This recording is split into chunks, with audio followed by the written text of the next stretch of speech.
নাম সুভা। সুভা, বয়স কত? বয়স 28। জন্ম জেলা কোথায়? জন্ম জেলা আমার উত্তরবঙ্গের রংপুর। ওকে, ঠিক আছে। আমরা শুরু করতে চাই যেখান থেকে আপনি বলতে চান, ক্রোনোলজিক্যাল স্টেপ বাই স্টেপ আমরা যাব, ছোটবেলা থেকে যেভাবে। আচ্ছা, আমি ছোটবেলা থেকেই বলতে চাই। আমার ছোটবেলা কাটে রংপুরেই। তো আমার বাবা একজন সার্ভিস হোল্ডার ছিল, গভর্নমেন্ট সার্ভিস হোল্ডার। তো আমরা 4 বোন, আমাদের অ্যাকচুয়ালি ভাই নাই। আচ্ছা। তো ছোটবেলা থেকে আমাদের ফ্যামিলিটা কিন্তু একটু রেস্ট্রিক্টেড, মানে আমার বাবা একটু রেস্ট্রিক্টেড, প্লাস হচ্ছে রেস্ট্রিক্টেড বলতে মানে কি বলে, মানে কনজারভেটিভ। হ্যাঁ, কনজারভেটিভ। ওকে, কনজারভেটিভ। তো আমার স্কুল কাটে রংপুরে। আমি যখন ক্লাস 1-এ ভর্তি হই তখনই আমার বাবা ট্রান্সফার হয়ে রংপুরে চলে আসে, মেইন শহরেই চলে আসে। ইভেন আমার বাবা ওইখানে হচ্ছে পরে আস্তে আস্তে ওখানে সেটেল হয়ে যায় আর কি। আচ্ছা। তো আমি রংপুরের একটা নামকরা স্কুলেই পড়ি। তো সেখানে আমি খুব ভালো স্টুডেন্ট ছিলাম, মানে ক্লাস 1 থেকে 5 পর্যন্ত আমি, মানে আমার মনে হয় না যে আমি কখনো সেকেন্ড হয়েছি। জি, আমি ফার্স্ট হয়েছি। এবং হচ্ছে ক্লাস 5-এর বৃত্তি পরীক্ষা আমি স্কলারশিপও পেয়েছি। Very good. বাট এইটা যে আমি স্কলারশিপটা পাবো আমি কখনো চিন্তা করি নাই, কারণ আমার ধারণা ছিল যে মনে হয় পাবো না। কিন্তু আমার আব্বু সবসময় বলতো যে না, পাবা না কেন। তো সেক্ষেত্রে আমার আব্বুর একটা বিরাট ভূমিকা আছে। দেখা যায় তো আব্বু সারাদিন অফিস করার পর এসে আমাকে পড়াইতো। হ্যাঁ, তো সেক্ষেত্রে আমার একটু বিরক্ত লাগতো। ছোট মানুষ ছিলাম তখন, একটু খেলতে যাইতে পারতাম না। তো আমি আম্মুকে বলতাম যে আম্মু, সবাই খেলে, আমি কবে খেলতে পারবো। আর আমাদের বাসা, আমাদের আমাদের অফিস থেকে, আব্বুর অফিস থেকে আমাদের একটা কোয়ার্টার দিয়েছিল, সরকারি কোয়ার্টার। তো আমরা আমাদের ছোটবেলা ওইখানেই বেড়ে ওঠা। তো দেখা যাইতো যে আমার আরো যে 2টা ছোট ছোট বোন আছে, তারা খেলতো, আমি খেলতে পারতাম না। এই কারণে আমার নানান কমপ্লেন ছিল আমার আম্মু আব্বুর প্রতি। তারপরে এই আর কি, ওখান থেকে আমি খুব ভালো রেজাল্ট নিয়ে স্কুল শেষ করলাম। তারপরে আমি একটা গভর্নমেন্ট স্কুলে ভর্তি হইলাম। হওয়ার পর ওইখানে আমি ক্লাস, মানে এসএসসি পর্যন্ত খুব ভালোভাবেই আমার পড়াশোনা ছিল। তো এর মধ্যে নানান ধরনের প্রপোজাল পাই, যেটা হয় আর কি। তো আমার তখন কিন্তু সেই মুহূর্তে ওই ধরনের কোনো ইচ্ছা ছিল না, বুঝারও বয়সও হয় না, ইচ্ছাও ছিল না। কিন্তু আমার ভাল লাগতো, আমি খুব এনজয় করতাম। এবং প্রত্যেকটাই হচ্ছে আমি আমার আম্মুকে গিয়ে বলতাম, আম্মু জানো অমুক একটা ছেলে আজকে স্কুলে আসতে আমাকে চিঠি দিয়েছে। এবং প্রত্যেকটা চিঠি কিন্তু আমার আম্মু পড়তো। তো মানে আমার বাবাকে খুব ভয় পাইতাম। মানে যত স্কুল এসএসসি পর্যন্ত এসে আমার বাবার সাথে একটু গ্যাপ ক্রিয়েট হয়েছে, মানে তো একটু বড় হয়ে গেছি, তখন মনে হচ্ছিল যে একটু নিজের মতো চলবো। তো এইভাবে আমার স্কুল লাইফটা শেষ হইলো। এসএসসি আমি মোটামুটি খুব ভালো করে, মানে পাশ করে গেছি, যেটা এক্সপেকটেশন ছিল সেটা হয়তো পারি নাই, বাট রেজাল্ট খুব খারাপও হয় নাই। আচ্ছা। তো এরপরে আসলো আমার মেইন পয়েন্টও না, মানে আমার কলেজ জীবন। আমি গভর্নমেন্ট সরকারি ওমেন্স কলেজে ভর্তি হইলাম। ওখানেও ভর্তি হওয়ার পরে এই যে এখান থেকে কিন্তু আমার বাবার সাথে আমার আরো একটু বেশি গ্যাপ ক্রিয়েট হইলো। এটা কারণ আছে কি? কারণ আছে বলতে, এই যে মানে আমি খুব ভালো স্টুডেন্ট ছিলাম, আমি সায়েন্স নিয়ে পড়াশোনা করছি। তো আমি খুব ভালো একটা স্কুলে চান্স পাইছিলাম। আনফরচুনেটলি আমি সায়েন্সে চান্স পাই নাই, আমি আর্টসে চান্স পাইছি। কিন্তু আমার আব্বুর খুব ইচ্ছা ছিল আমার একটা মেয়ে ডাক্তার হবে। ও এর মধ্যে একটা কথা বলি, সেটা হচ্ছে আমার বড় আপুর কিন্তু ক্লাস 9-এ কি 10-এ বিয়ে হয়ে গেছে, কারণ আমার বড় আপু খুব সুন্দরী ছিল। মানে এত পরিমাণ ছেলেদের অত্যাচার ছিল আমাদের, ফ্যামিলি থেকে দিয়ে দিয়েছে। কিন্তু আমার বড় আপু মানে বিয়ের পরে কিন্তু সে কিন্তু মাস্টার্স কমপ্লিট করছে। আমার দুলাভাই বাইরে ছিল। তো এর মধ্যে আমি, বড় আপু তো শ্বশুর বাড়িতে চলে গেছে, ওখান থেকে পড়াশোনা, তো সে তার মতো আর কি সংসার জীবন করতেছে। তো আব্বু এখন চিন্তা করতেছে আমার একটা মেয়েকে তো আমি অনেক তাড়াতাড়ি বিয়ে দিয়ে দিছি, আর ওই মেয়েটার থেকে আমার এই মেয়েটা অনেক ভালো, পড়ালেখায় অনেক ভালো, বাকি 2টা তো এখনো ছোট। তো আব্বুর এটা ছিল যে তুমি সায়েন্স নাও। এখন আমার কথা হলো যে আমি খুব ভালো একটা স্কুলে চান্স পাইছি, মানে আমি ওই স্কুলটা ছাড়তে চাইতেছিলাম না। সায়েন্স আর কোনো ফ্যাক্ট না। কিন্তু আব্বু এটা নিয়ে খুব একটু রিয়াক্ট করছে। আমি আর আম্মু অলমোস্ট ভর্তি হইতেও গিয়েছিলাম ওই স্কুলে। ঠিক যে টাইমে আমি ফর্মটা ফিল আপ করবো, ওই টাইমে আব্বু ফোন দিয়ে আম্মুকে বলছে যে না, আমি ওখানে পড়াবো না, তুমি ওকে নিয়ে আসো।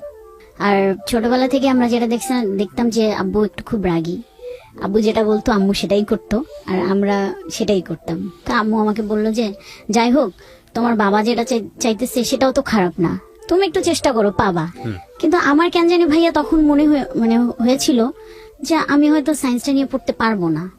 কেন জানি আমার মনে হয়েছে যে আমি হয়তো এসএসসিটা যে পরিমাণ একটা রেজাল্ট আমার আশা ছিল সেটা হয় নাই, আমি মনে হয় সায়েন্সটা পারবো না। আমি আম্মু আব্বুকে কাউকেই বুঝাইতে পারিনি। আচ্ছা। তো আব্বু আমাকে কি করলো, নিয়ে আসলো ওখান থেকে। নিয়ে আসার পর আমি সায়েন্সে ভর্তি হইলাম। এক পর্ব খুব জোর করেই ভর্তি হইলাম। আচ্ছা। আমার মনটা ওইখানে একটু ভেঙে যায় যে আমাকে চাপাই দিল। যাই হোক, বাসা থেকে ক্লাস করতেছিলাম। বাসা থেকে ক্লাস করতে আমার একটু অসুবিধা হচ্ছিল, কারণ কলেজটা একটু অনেক দূরে ছিল। একটা সময় আমি আব্বুকে গিয়ে বললাম, আব্বু আমার বাসা থেকে কলেজটায় যেতে অনেক সমস্যা হয়, তো আমি যদি একটা হোস্টেলে উঠি। আমাদের কলেজে হোস্টেল ছিল। তখন কি সেটা রংপুরে? জি ভাইয়া, রংপুরে। তো আব্বু বলছে যে না, কি এমন অসুবিধা হয়, আমি তো তোমাকে প্রতিদিন বাইকে করে নামাই দিই। আচ্ছা। আমি বলছি, আব্বু প্রতিদিন বাইকে করে নামাই দিলে অনেক সময় হয় কি ক্লাসটা যেতে লেট হয়ে যায়, আর বাসায় আসতে আসতে আমারও খুব টায়ার্ড লাগে, পরে আর মানে রাতে বেশিক্ষণ আমি পড়তে পারি না, ঘুমাই যাই। তো এরকম করে করে 6 মাস আমি বাসা থেকেই ক্লাস করছি। 6 মাস পরে আমাদের এমনি একটা পরীক্ষা হয়। সে পরীক্ষাটার মধ্যে আমি খুব একটা ভালো রেজাল্ট করতে পারি নাই। তখন কিন্তু আমাদের রেজিস্ট্রেশন হয় নাই। তো সেখানে আমি কেমিস্ট্রি, এটা আমার মাথায় কিছুই ঢুকতো না। অন্যান্য সাবজেক্ট আমার কোনো প্রবলেম নেই, কিন্তু হ্যাঁ, কেমিস্ট্রিটা আমার মাথায় ঢুকতো না।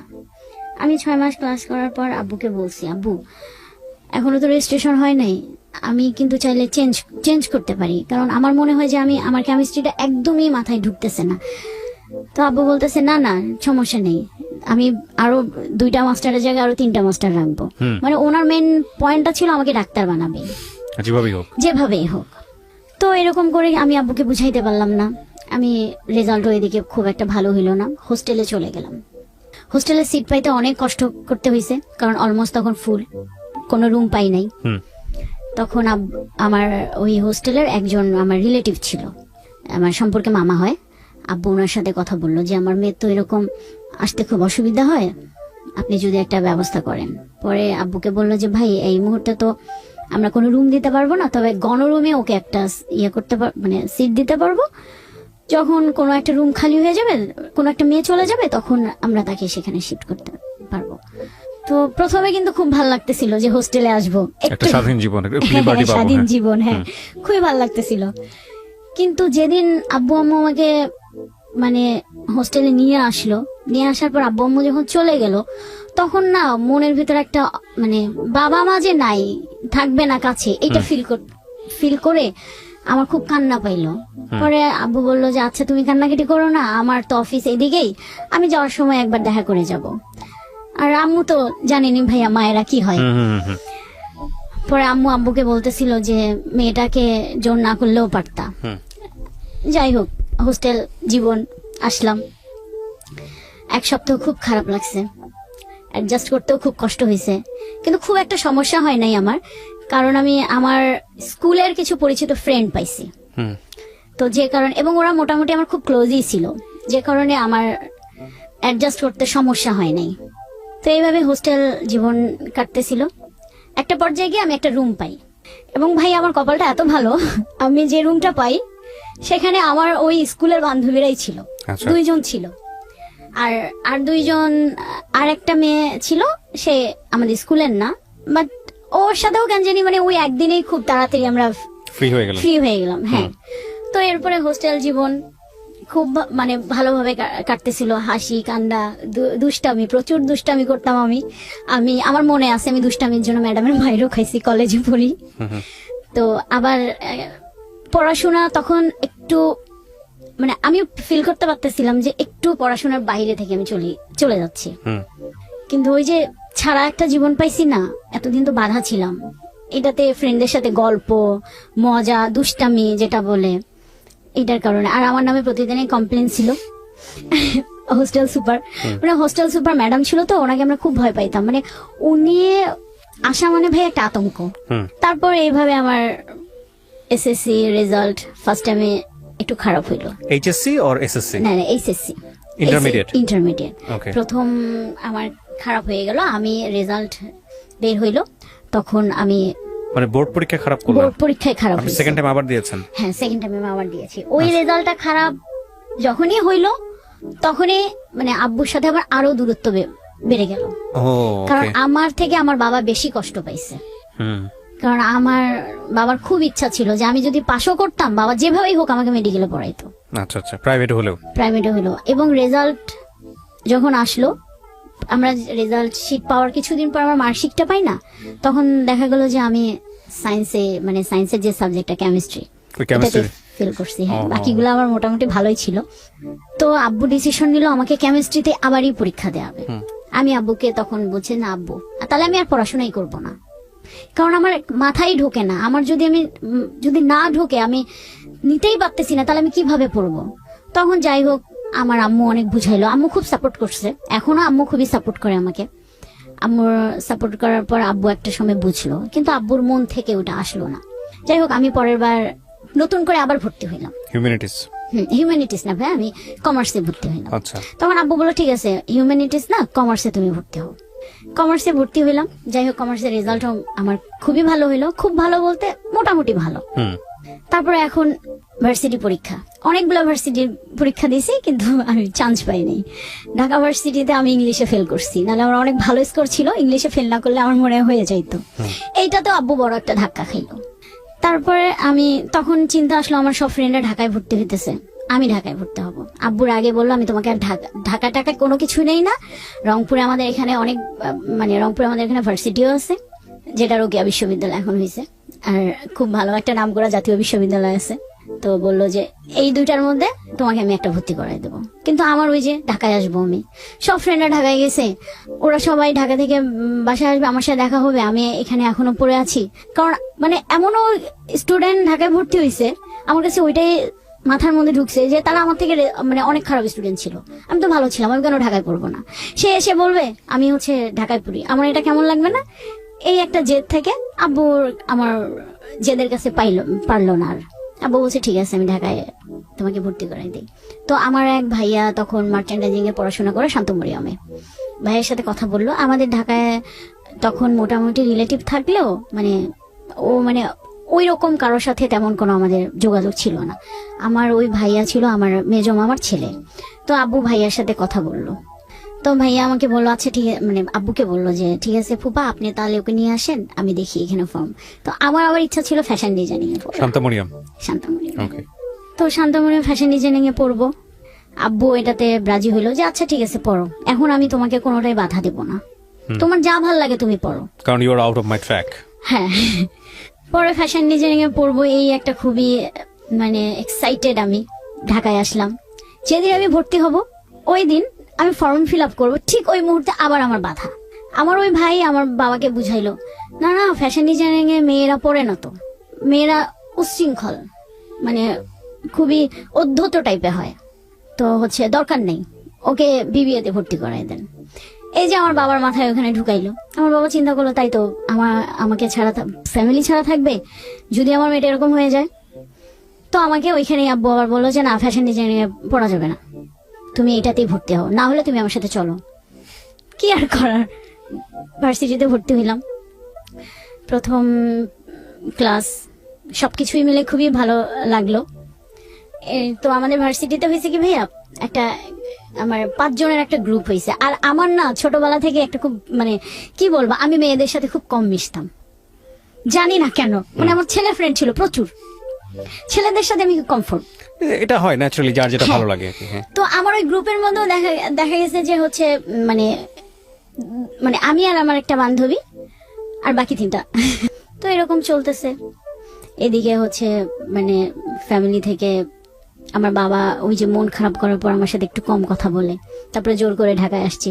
কিন্তু আমাকে সাপোর্ট করছে পড়াশোনা, আমার পড়াশোনার খোঁজ খবর আমার বাবা ভার্সিটি পর্যন্ত নিছে, যে কারণে হয়তো আমি পাশ করে গেছি বা মানে এতদূর আগাইতে পারছি। তো আমি ভার্সিটি লাইফে ফাঁকি দিতে পারিনি, কোনো স্কোপ ছিল না। বাবা রংপুরে থাকলেও দেখা যেত যে আমাকে ওইখান থেকে কন্ট্রোল করতো। আমাকে ফোন দিছে একটা, জাস্ট খুব নর্মাল। আপনি শান্তমরিয়ামে যখন পড়তেন তখন থাকতেন কোথায়? আমি তখন সামলেট? হ্যাঁ, তখন না, ফার্স্ট টাইমে আমি হচ্ছে আপনার হোস্টেলে উঠছিলাম, কিন্তু আমার 6 মাস পরে তখন তো আমি নতুন ঢাকায়, আর আমি কিছু বুঝিও নাই। আমার পানিতে একটা প্রবলেম হয়েছিল, যেটা হয় আর কি সাধারণত ঢাকায় আসলে। শুধু জন্ডিস না, আমার অনেকগুলা রোগ হয়েছে। তো আমার টাইফয়েড হলো, এবং এত খারাপ অবস্থা, আমি আইসিইউতে ছিলাম। আচ্ছা। তো এরপরে আব্বু চিন্তা করলো যে তাহলে ওকে আর হোস্টেলে দেওয়া যাবে না।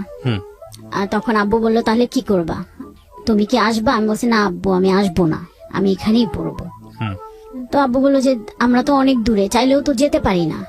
আর তোমার আমার এর মধ্যে বলি, আমার তখন একটা ছোট বোন, খুবই ছোট, আপনার 4-5 বছর, আর আমার ছোটটা তখন স্কুলে পড়ে, ক্লাস 9 কি 10 পড়ে।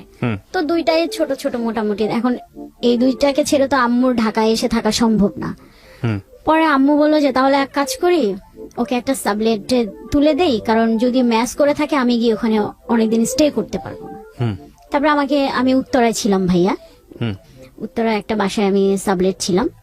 তো আম্মু দেখা যেত আমাকে ঢাকায় 6 মাস, বাড়িতে 6 মাস, এরকম করে করে আমার আম্মু থাকা শুরু করলো। আপনার এখানে 6 মাস, বাড়িতে 6 মাস? বাড়িতে 6 মাস, হ্যাঁ। এর মধ্যে হইলো তখন আমি আমার 4th সেমিস্টার, 3rd সেমিস্টার শেষে 4th সেমিস্টারে আমি উঠছি। তো এর মধ্যে আমাকে আমার আব্বু একটা মোবাইল কিনে দিয়েছিল। আচ্ছা, এই প্রথম মোবাইল এই প্রথম বলতে আমার এই প্রথম অ্যান্ড্রয়েড যে মোবাইল, আপনার স্যামসাং একটা মোবাইল কিনে দেয়। এরপরে তো আমি সবাই চিন্তা করলাম যে আমার এতদিন ছোট মোবাইল ছিল, আমি তো ফেসবুক ইউজ করতে পারতাম না। তো আমি একটা ফেসবুক অ্যাকাউন্ট খুলি। ফেসবুক অ্যাকাউন্ট খোলার পর ওই নানান ধরনের হচ্ছে মানে ফ্রেন্ডদের সাথে গল্প আড্ডা, এটা সেটা। কিন্তু এর মধ্যে আমি যতই দুষ্টামি করি না কেন, পড়াশোনাটা করতাম। মানে আমি যে 1 ঘন্টায় পড়তাম, আমি 1 ঘন্টা পড়াশোনাই করতাম। মানে সবার সাথে আড্ডা, আমাদের একটা গ্রুপও হইলো ভার্সিটির, তো এখানে মজা টজা, তো সবকিছু মিলেই মানে ভালো একটা সময়, ভালো মানে আমার মনে হয় সব থেকে বেস্ট সময় আমার ভার্সিটি লাইফ। হ্যাঁ, 3rd সেমিস্টার তখন আপনি? হ্যাঁ, 3rd সেমিস্টারে। 3rd সেমিস্টার শেষ হয়ে 4th সেমিস্টারে আমি উঠবো। এর মধ্যে ফেসবুক আমার না, 3rd সেমিস্টারের পরীক্ষা, আমার ফাইনাল পরীক্ষা শেষ হয়েছে, আমি বাড়িতে গিয়েছি। তো আমার যতটুকু মনে পড়ে, ওটা একদম আমাদের রংপুরে তো অনেক শীত, ডিসেম্বর মাসটা প্রচন্ড শীতের টাইম। তো ওই আমি তখন বাড়িতেই ছিলাম, পরীক্ষা শেষ হয়েছে, বাড়িতেই ছিলাম। তো এর মধ্যে হচ্ছে ফেসবুকে অনেকদিন পর মানে ওই যে ঘাটাঘাটি করতে করতে একটা মেসেজে গিয়ে আমার চোখ আটকাইছে। এখানে একটু কথা বলি ভাইয়া, সেটা হচ্ছে যে মানে আমি স্কুল লাইফ বলেন, কলেজ লাইফ বলেন, ভার্সিটি লাইফ বলেন, মানে আমার ছোট থেকে একটা না জিনিস কাজ করতো। মানে আমাকে অনেকে প্রপোজ করছে, অনেক ছেলেরা করছে, কিন্তু এই যে প্রেম যে বিষয়টা, প্রেম করব মানে এই জিনিসটা না, সিরিয়াসলি মানে একটা রিলেশনশিপে যাব, এই জিনিসটা আমার তখনো পর্যন্ত আসে নাই, আসতো না। আর আমার ছোটবেলায় থেকে একটা জিনিস ছিল, না আমি কেন মানে একই ক্লাসের ছেলেদের সাথে প্রেম করব, কেন আমি অন্য মানে বড় ভাইদের সাথে প্রেম করব। আমার না ছোটবেলা থেকে আমি জানি না, মাথায় একটা জিনিস ঘুরতো, আমার থেকে 10-12 বছরে বড় হবে এরকম কেউ আমাকে প্রপোজ করলে আমি এদের সাথে প্রেম করব।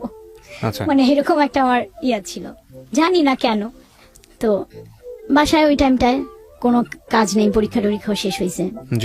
আর তখন ওই টাইমটা আমাদের বাসায় আবার খুব মানে সব আত্মীয় স্বজন ছিল, বলতে আমার বড় বোন আসছে অনেকদিন পর। মানে এটা নিয়ে পুরো একটা মানে বাসার একটা খুব ভালো মোমেন্ট ছিল। তারপরে তো আমি একদিন শুয়ে আছি দুপুরবেলা, হঠাৎ করে আমার একটা মেসেজটা অনেকদিন আগে পাঠাইছে, আমি এটা খেয়াল করি নাই। আমার এখনো মনে আছে 25 তারিখ হবে, কেউ একজন তখন চেনেন না আপনি? হ্যাঁ, চিনি না। সে আমাকে একটা মেসেজ দিছে, সে ডিরেক্ট এইভাবে বলছে, তোমাকে আমার ভাল লাগে, আমি তোমার সাথে রিলেশন করব, তুমি যদি রাজি থাকো আমাকে ইয়েস বলো, না থাকলে এই পর্যন্ত স্টপ। এটা কি ফেসবুকের ইনবক্স করেছে? ফেসবুকে ইনবক্স করেছে। চিন্তা না, আপনি আইডি দেখে চেনা গেল ছেলেটাকে নাকি ফেক আইডি? আমি তখন খেয়াল করিনি আইডিটা। আমি না ওই রকম একটা মেসেজ দেখে মানে আমার খটকা লেগেছে, যে কে, মানে খটকা থেকে আমার বেশি একটা ইন্টারেস্ট লেগেছে।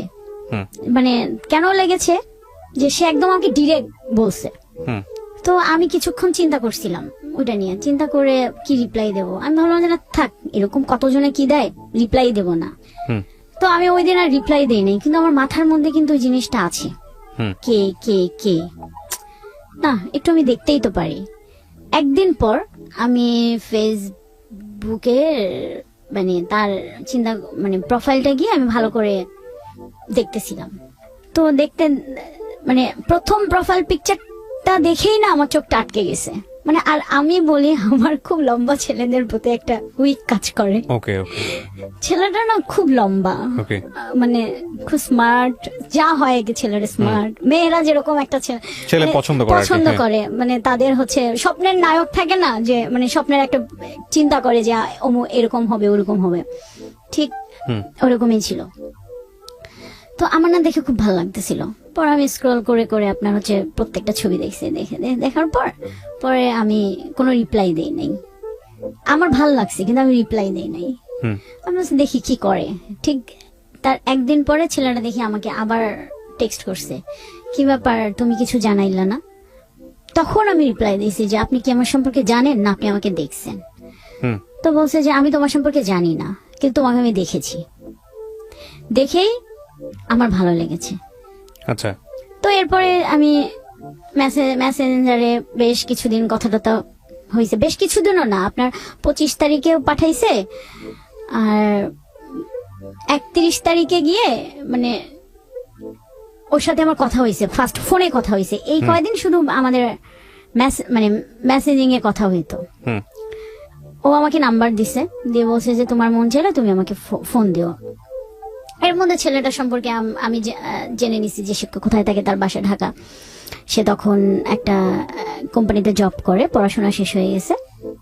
মানে তার কথা শুনে আমার মনে হলো, মানে ফ্যামিলি ব্যাকগ্রাউন্ড শুনে মনে হলো যে ভালো। হুম তারপরে এই তো একটু একটু করে ভালো লাগা। ওই আপনি জিজ্ঞেস করলেন না ওকে যে ও আপনাকে জানলো কিভাবে, হ্যাঁ চিনলো আমি কিভাবে? জিজ্ঞেস করছি, তো আমাকে বলছে যে তোমাকে আমি একবার দেখেছিলাম, হুম একটা বিয়েতে আমি দেখেছিলাম, ওনার এক বন্ধুর বিয়েতে সে আমাকে দেখেছিল। হুম তো আসলে বন্ধুর বিয়েতে বলতে আমার এক বান্ধবী ছিল, মানে খুব ক্লোজ না, বাট আমাদের এই ভার্সিটির। তো ওর বন্ধুর সাথে আমার ওই বান্ধবীটার বিয়ে হয়েছে, তো আমি সেই বিয়েতে অ্যাটেন্ড করছিলাম। আচ্ছা তো পরে আর কি সেটা আমি জানতে পাই। যাই হোক, সে হয়তো তার কাছ থেকে শুনেই আমার ফেসবুক আইডিটা নিয়ে বা আমার ওই বান্ধবীর সাথে add ছিল, সামহাও আপনাকে নক করেছে knock নাকি? করছে। তারপরে ওর সাথে আমার প্রথম দেখা হয়, হুম মানে প্রথম 3-4-5 মাস খুব ভালো একটা সময় কাটছে। মানে ও খুব টেক কেয়ার করে ইয়ে করে। আমার কাছে মনে হচ্ছিল যে তখন খুব ভালো লাগতো, আবার একটা সময় খুব বন্দিও লাগতো, কারণ প্রত্যেকটা কাজে সে ইন্টারফেয়ার করতো। মানে এখানে গেলে তাকে বলে যেতে হবে, ওখানে গেলে বলে যেতে হবে, মোবাইল কেন, এটা মানে যা হয় আর কি। তো একটা পর্যায়ে সে আমাকে কিছু ইশারা ইঙ্গিতে বুঝাইতে চাইলো যে তার মানে একটা কিছু দরকার বা যে ব্যাপারটা। তখন আমি ওকে বুঝাইলাম যে দেখো আমি খুব প্রত্যন্ত একটা অঞ্চল থেকে উঠে আসছি, আমি এইভাবে বড় হই নাই। তোমাকে আমার ভালো লেগেছিল, আমার মনে হয়েছিল যে তোমার সাথে আমার রিলেশন একটা ক্রিয়েট করা যায়, এবং তুমিও সিরিয়াস আমিও সিরিয়াস ছিলাম। তো ব্যাপারটা হচ্ছে, তো তুমি যেটা করতে চাচ্ছ সেটা এই মুহূর্তে সম্ভব না। আমি খুবই একটা কনজারভেটিভ ফ্যামিলি থেকে উঠে আসছি, তো আমাদের যদি মানে যা হবে বিয়ের পর। কিন্তু সে তখন ঠিক আছে, ওকে আমি তোমাকে একটু পরীক্ষা করলাম, দেখি এখনকার মেয়েরা অনেকে ইয়ে হয়, এইভাবে সে আমার ব্রেন ওয়াশ করতো, মানে করতো। সব থেকে ব্যাপার যেটা ভাই আমার জন্য খুবই একটা মানে শকিং একটা ব্যাপার, সেটা হচ্ছে যে ওর সাথে আমার ব্রেকআপ হওয়ার কারণটা হলো, আমার যে খুব ভালো ফ্রেন্ড ছিল, সামহাউ সে তার সাথে কোনো একটা ভাবে কানেক্ট হয়ে যায়। আচ্ছা, কানেক্ট হওয়ার পর তাদের মধ্যে একটা রিলেশন ক্রিয়েট হয়, যেটা আমি জানতাম না। মানে মানে সে আমাকে বুঝতে দেয় নাই। মানে হয় না যে অন্যদিকে ডাইভার্ট হয়ে গেলে আমার দিক থেকে সরে আসা বা একটু সময় কম দেওয়া, মানে আমি কোনোভাবেই বুঝতে পারি নাই। তো একদিন যখন ব্যাপারটা আমার সামনে চলে আসলো, খুব বাজেভাবেই সামনে চলে আসছে, তখন আমার অবস্থাটা এতটাই খারাপ ছিল, আমি ওকে মানে তখন ওর প্রতি আমার এত একটা ব্যাড ইমপ্রেশন যেটা বলেন, মানে এত একটা খারাপ অনুভূতি তৈরি হইলো যে আমি ওকে যে জিজ্ঞাসা করব সে রুচিটাও আমার হয় নাই। মানে আমার কাছে মনে হলো যে এটাই কি লাইফের একটা পার্ট, এটার জন্য কি মানে এত বড় একটা মানে সে আমাকে কষ্ট দেবে?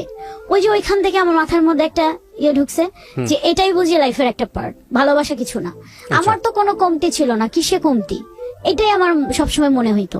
আচ্ছা, তো এরপরে যাই হোক, সে অনেকবার আমার সাথে যোগাযোগ করার চেষ্টা করছিল। আমার ওইখান থেকে ওই দিনের পর থেকে একদমই টোটালি ক্লোজ। এরপরে আমার মাঝখানে খুব বাজে একটা অবস্থায় গিয়েছিল, কারণ রিলেশন ব্রেকআপ হয়ে গেছে, একটা এতদিনের অভ্যাস আমার এই একটা ঘটনাকে কেন্দ্র করে আপনার রিলেশনশিপ ব্রেকআপের দিকে চলে গেল। চলে গেছে। ওকে, তো তখন আমি চিন্তা করলাম না, আমি আর কোনো রিলেশনশিপেই জড়াবো না, আমার এসবের দরকার নাই, আমি পড়াশোনা করি। আচ্ছা, বাট এটা নিয়ে আপনার মধ্যে মেন্টালি কোনো ইফেক্ট তৈরি হলো না? মেন্টালি ইফেক্ট তৈরি হয়েছিল, কিন্তু তখন আমার ফ্রেন্ড আমাকে খুব সাপোর্ট দিছে যে তুমি পড়াশোনায় মনোযোগ দাও, অন্য কোনো মানে কাজকর্মে বেশি বেশি করে তুমি ইয়া করো, ফোকাস করো, Okay. পড়াশোনাটা করো। ওকে, তারপরে আমার সব থেকে আমি আম্মুর কথা না বললেই হয় না, আম্মু আমাকে খুবই সাপোর্ট করছে। ওকে, বাট আপনি শেয়ার করেছিলেন সবার সঙ্গে যে হ্যাঁ, আমার আমি এরকম আমার একটা আম্মুর সাথে শেয়ার করছি। Okay, fine, আম্মু very- খুবই very- সাপোর্ট করছে, আম্মু আমার সাথে ফ্রেন্ডের মতো মেলামেশা করছে। তো যে কারণে না মানে আমার ফ্যামিলি বলেন, আমার ফ্রেন্ড সার্কেল বলেন, আমি না খুব তাড়াতাড়ি ওইটা কাটায় আসছি। কিন্তু ভাইয়া কাটায় আসলে ওই যে আমার মাথার মধ্যে ওইটা চেপে বসছে যে আসলে ভালোবাসা কিছু নাই, ভালোবাসা যদি আমরা ধরে রাখতে চাই তাহলে এটা দরকার, নাহলে এত ভালোবেসেও আমি একটা মানুষকে কেন ধরে রাখতে পারলাম না। আচ্ছা, আমার মাথার মধ্যে ওইটা চেপে বসছে। যাই হোক, তারপরে আমার এরকম কোনো ইয়ে ছিল না। আমি পড়াশোনা শেষ করলাম আমি 2016-তে।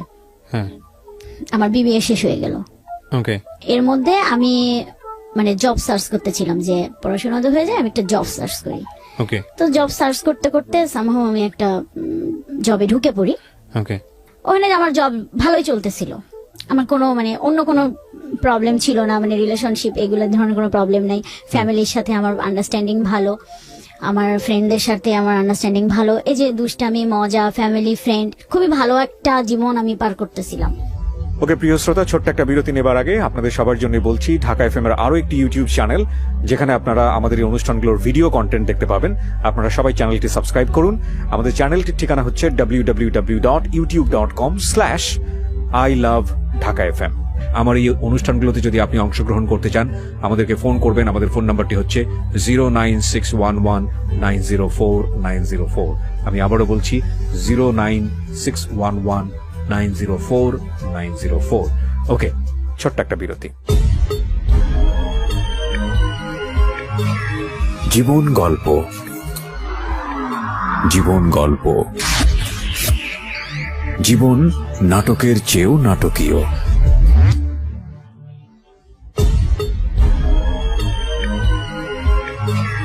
জীবন গল্প। Welcome back once again. প্রিয় শ্রোতা, আপনারা শুনছেন জীবন গল্প। আমি আরজি কিবরিয়া আপনার সঙ্গে রয়েছি। আমার এই অনুষ্ঠানগুলোতে যদি আপনি অংশগ্রহণ করতে চান, আমাদেরকে ফোন করবেন। আমাদের ফোন নাম্বারটি হচ্ছে 09611904904।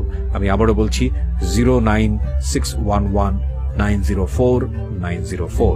ওকে, আমরা যেখানটায় ছিলাম তারপর হঠাৎ ওই কাজের সূত্রে আমার অফিস থেকে আমার অফিসের একটা ফেব্রিক্সের প্রবলেম হয়েছিল। আমার এমডি স্যার তখন সিঙ্গাপুরে ছিল। আচ্ছা, তো আমি যেহেতু ওখানকার মার্কেটিং ম্যানেজার হিসেবে ছিলাম, তো স্যার আমাকে বলছে যেহেতু তোমার আন্ডারের এটা কাজ, তো আমি চাই ব্যাপারটা তুমি হ্যান্ডেল করো, আর যেহেতু আমিও এখন দেশের বাইরে। তো আমি বললাম ঠিক আছে স্যার, আমি দেখি স্যার আমি কতটুকু করতে পারি, আমি ট্রাই করব আমার মতো করে। আমি তো ওই প্রথম দিনই আমার ওনার সাথে দেখা, আমি ওই একটা প্রবলেম নিয়ে আমাদের যে প্রোডাকশন ম্যানেজার ছিল ওনাকে নিয়ে আমি ওনার অফিসে যাই। আচ্ছা, আমি এখানে একটু ছোট্ট করে বলি, একটা ফ্যাব্রিক্সের ডিজাইনের ভুল হয়েছিল, মানে একটা ডিজাইন পুরাটাই উল্টা হয়ে গেছে। তো এটা তো কোনোভাবেই তো বায়ার অ্যাকসেপ্ট করবে না, কিন্তু আমার মালিকের কথা হলো এটা বায়ারকে অ্যাকসেপ্ট করাইতে হবে।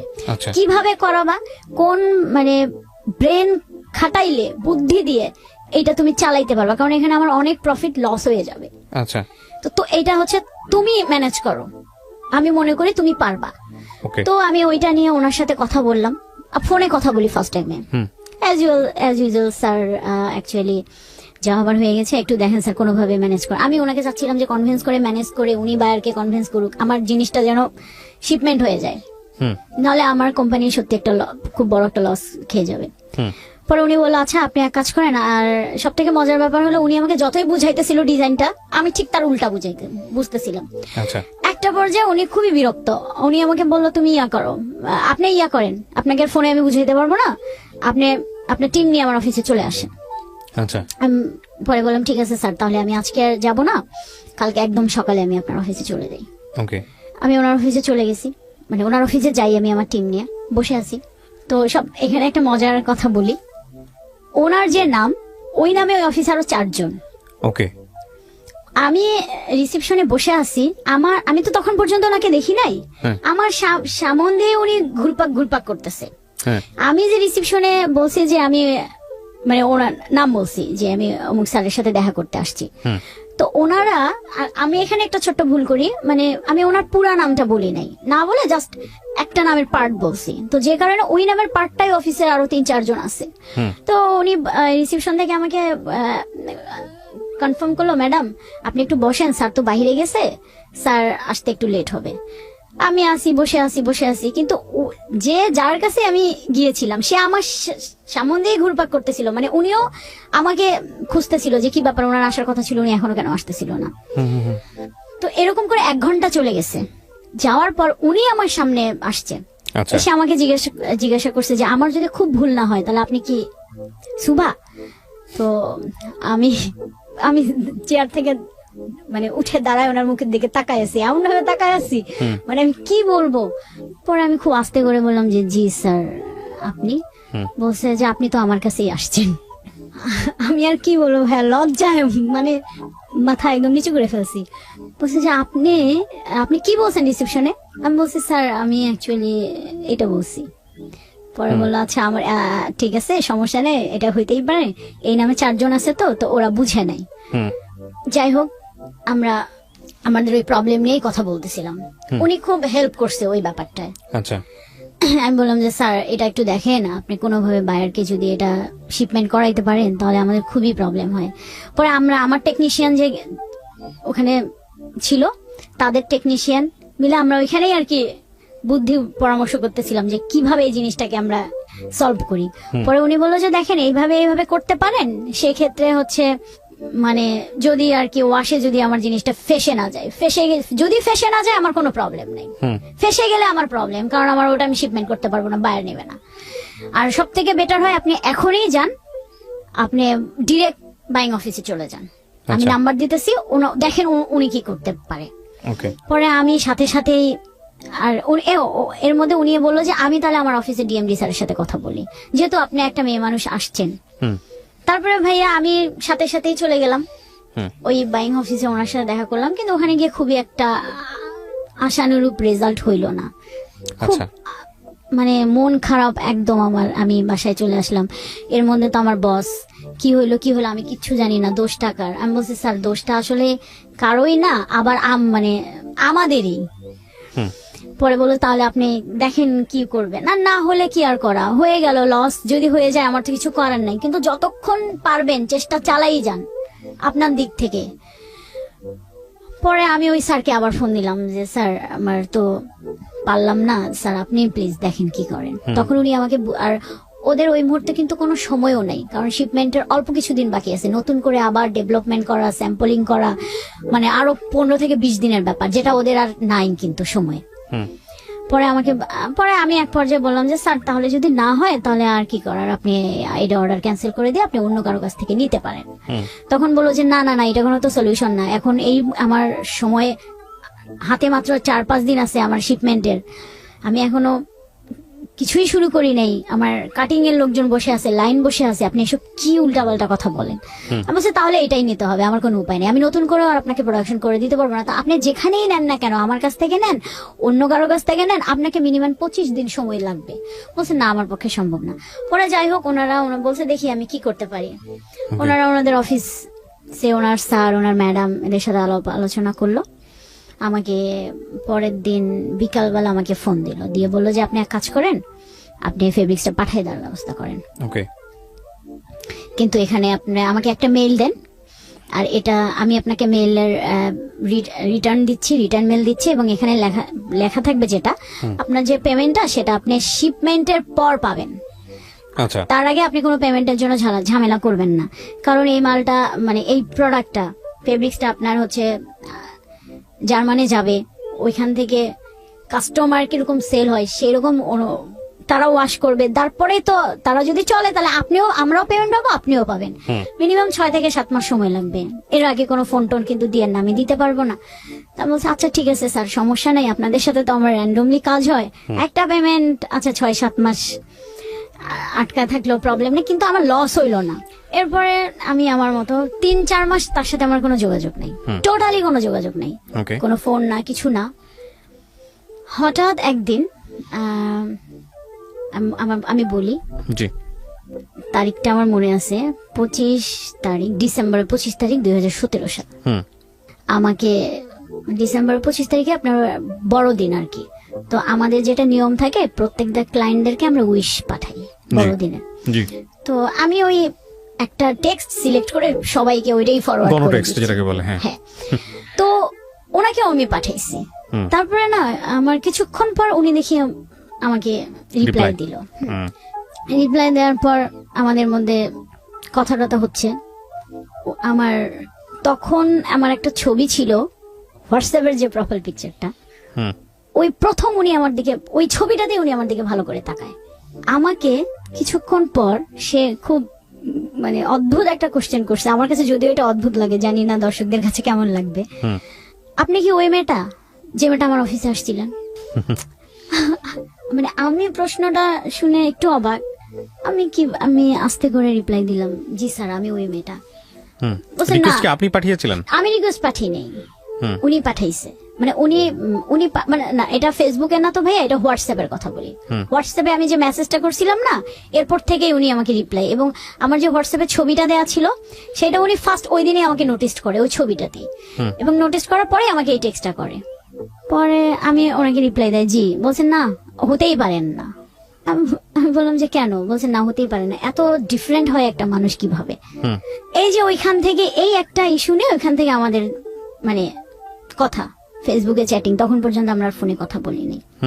তো এরকম করতে করতে মানে আমি বুঝতে পারতেছি উনি আমাকে কি জানি বলতে চায়, বাট আমি অ্যাভয়েড করে যাই। উনি কি বলতে চায় আমি অ্যাভয়েড করতে যাই। উনি আমাকে শুধু বলে যে আপনাকে আমার একটা কিছু কথা বলার আছে, এই পর্যন্ত। আমি যখনই জিজ্ঞেস করি কি, না থাক অন্য একদিন বলবো। এইভাবে আরো 2 মাস চলে গেল। আচ্ছা, যাওয়ার পর একদিন আমাকে বলল যে না, আপনাকে নিয়ে আমার অনেক ডাউট আছে। আমি বলছি কেন? বলছে যে তখন পর্যন্ত কিন্তু আমাদের আর ফেস টু ফেস দেখা হয় নাই। বললো যে না।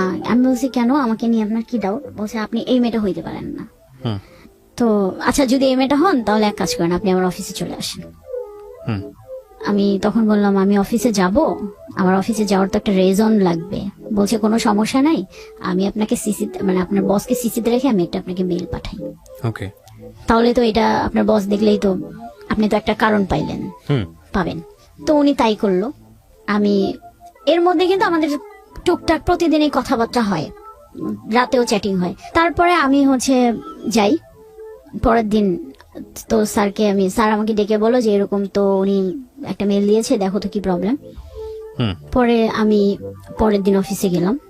তো যেহেতু আমি ওই দিন কোনো কাজেই যাব না, কাজের কত সালের ঘটনা এটা যখন শুরু হচ্ছে? 17 সালে, কয়েকদিন আগে। হ্যাঁ, তারপর আমি ওইখানে গেলাম ওদের অফিসে। তো ওনার সাথে আমার দেখা ওই অফিসেই ভালোভাবে দেখা।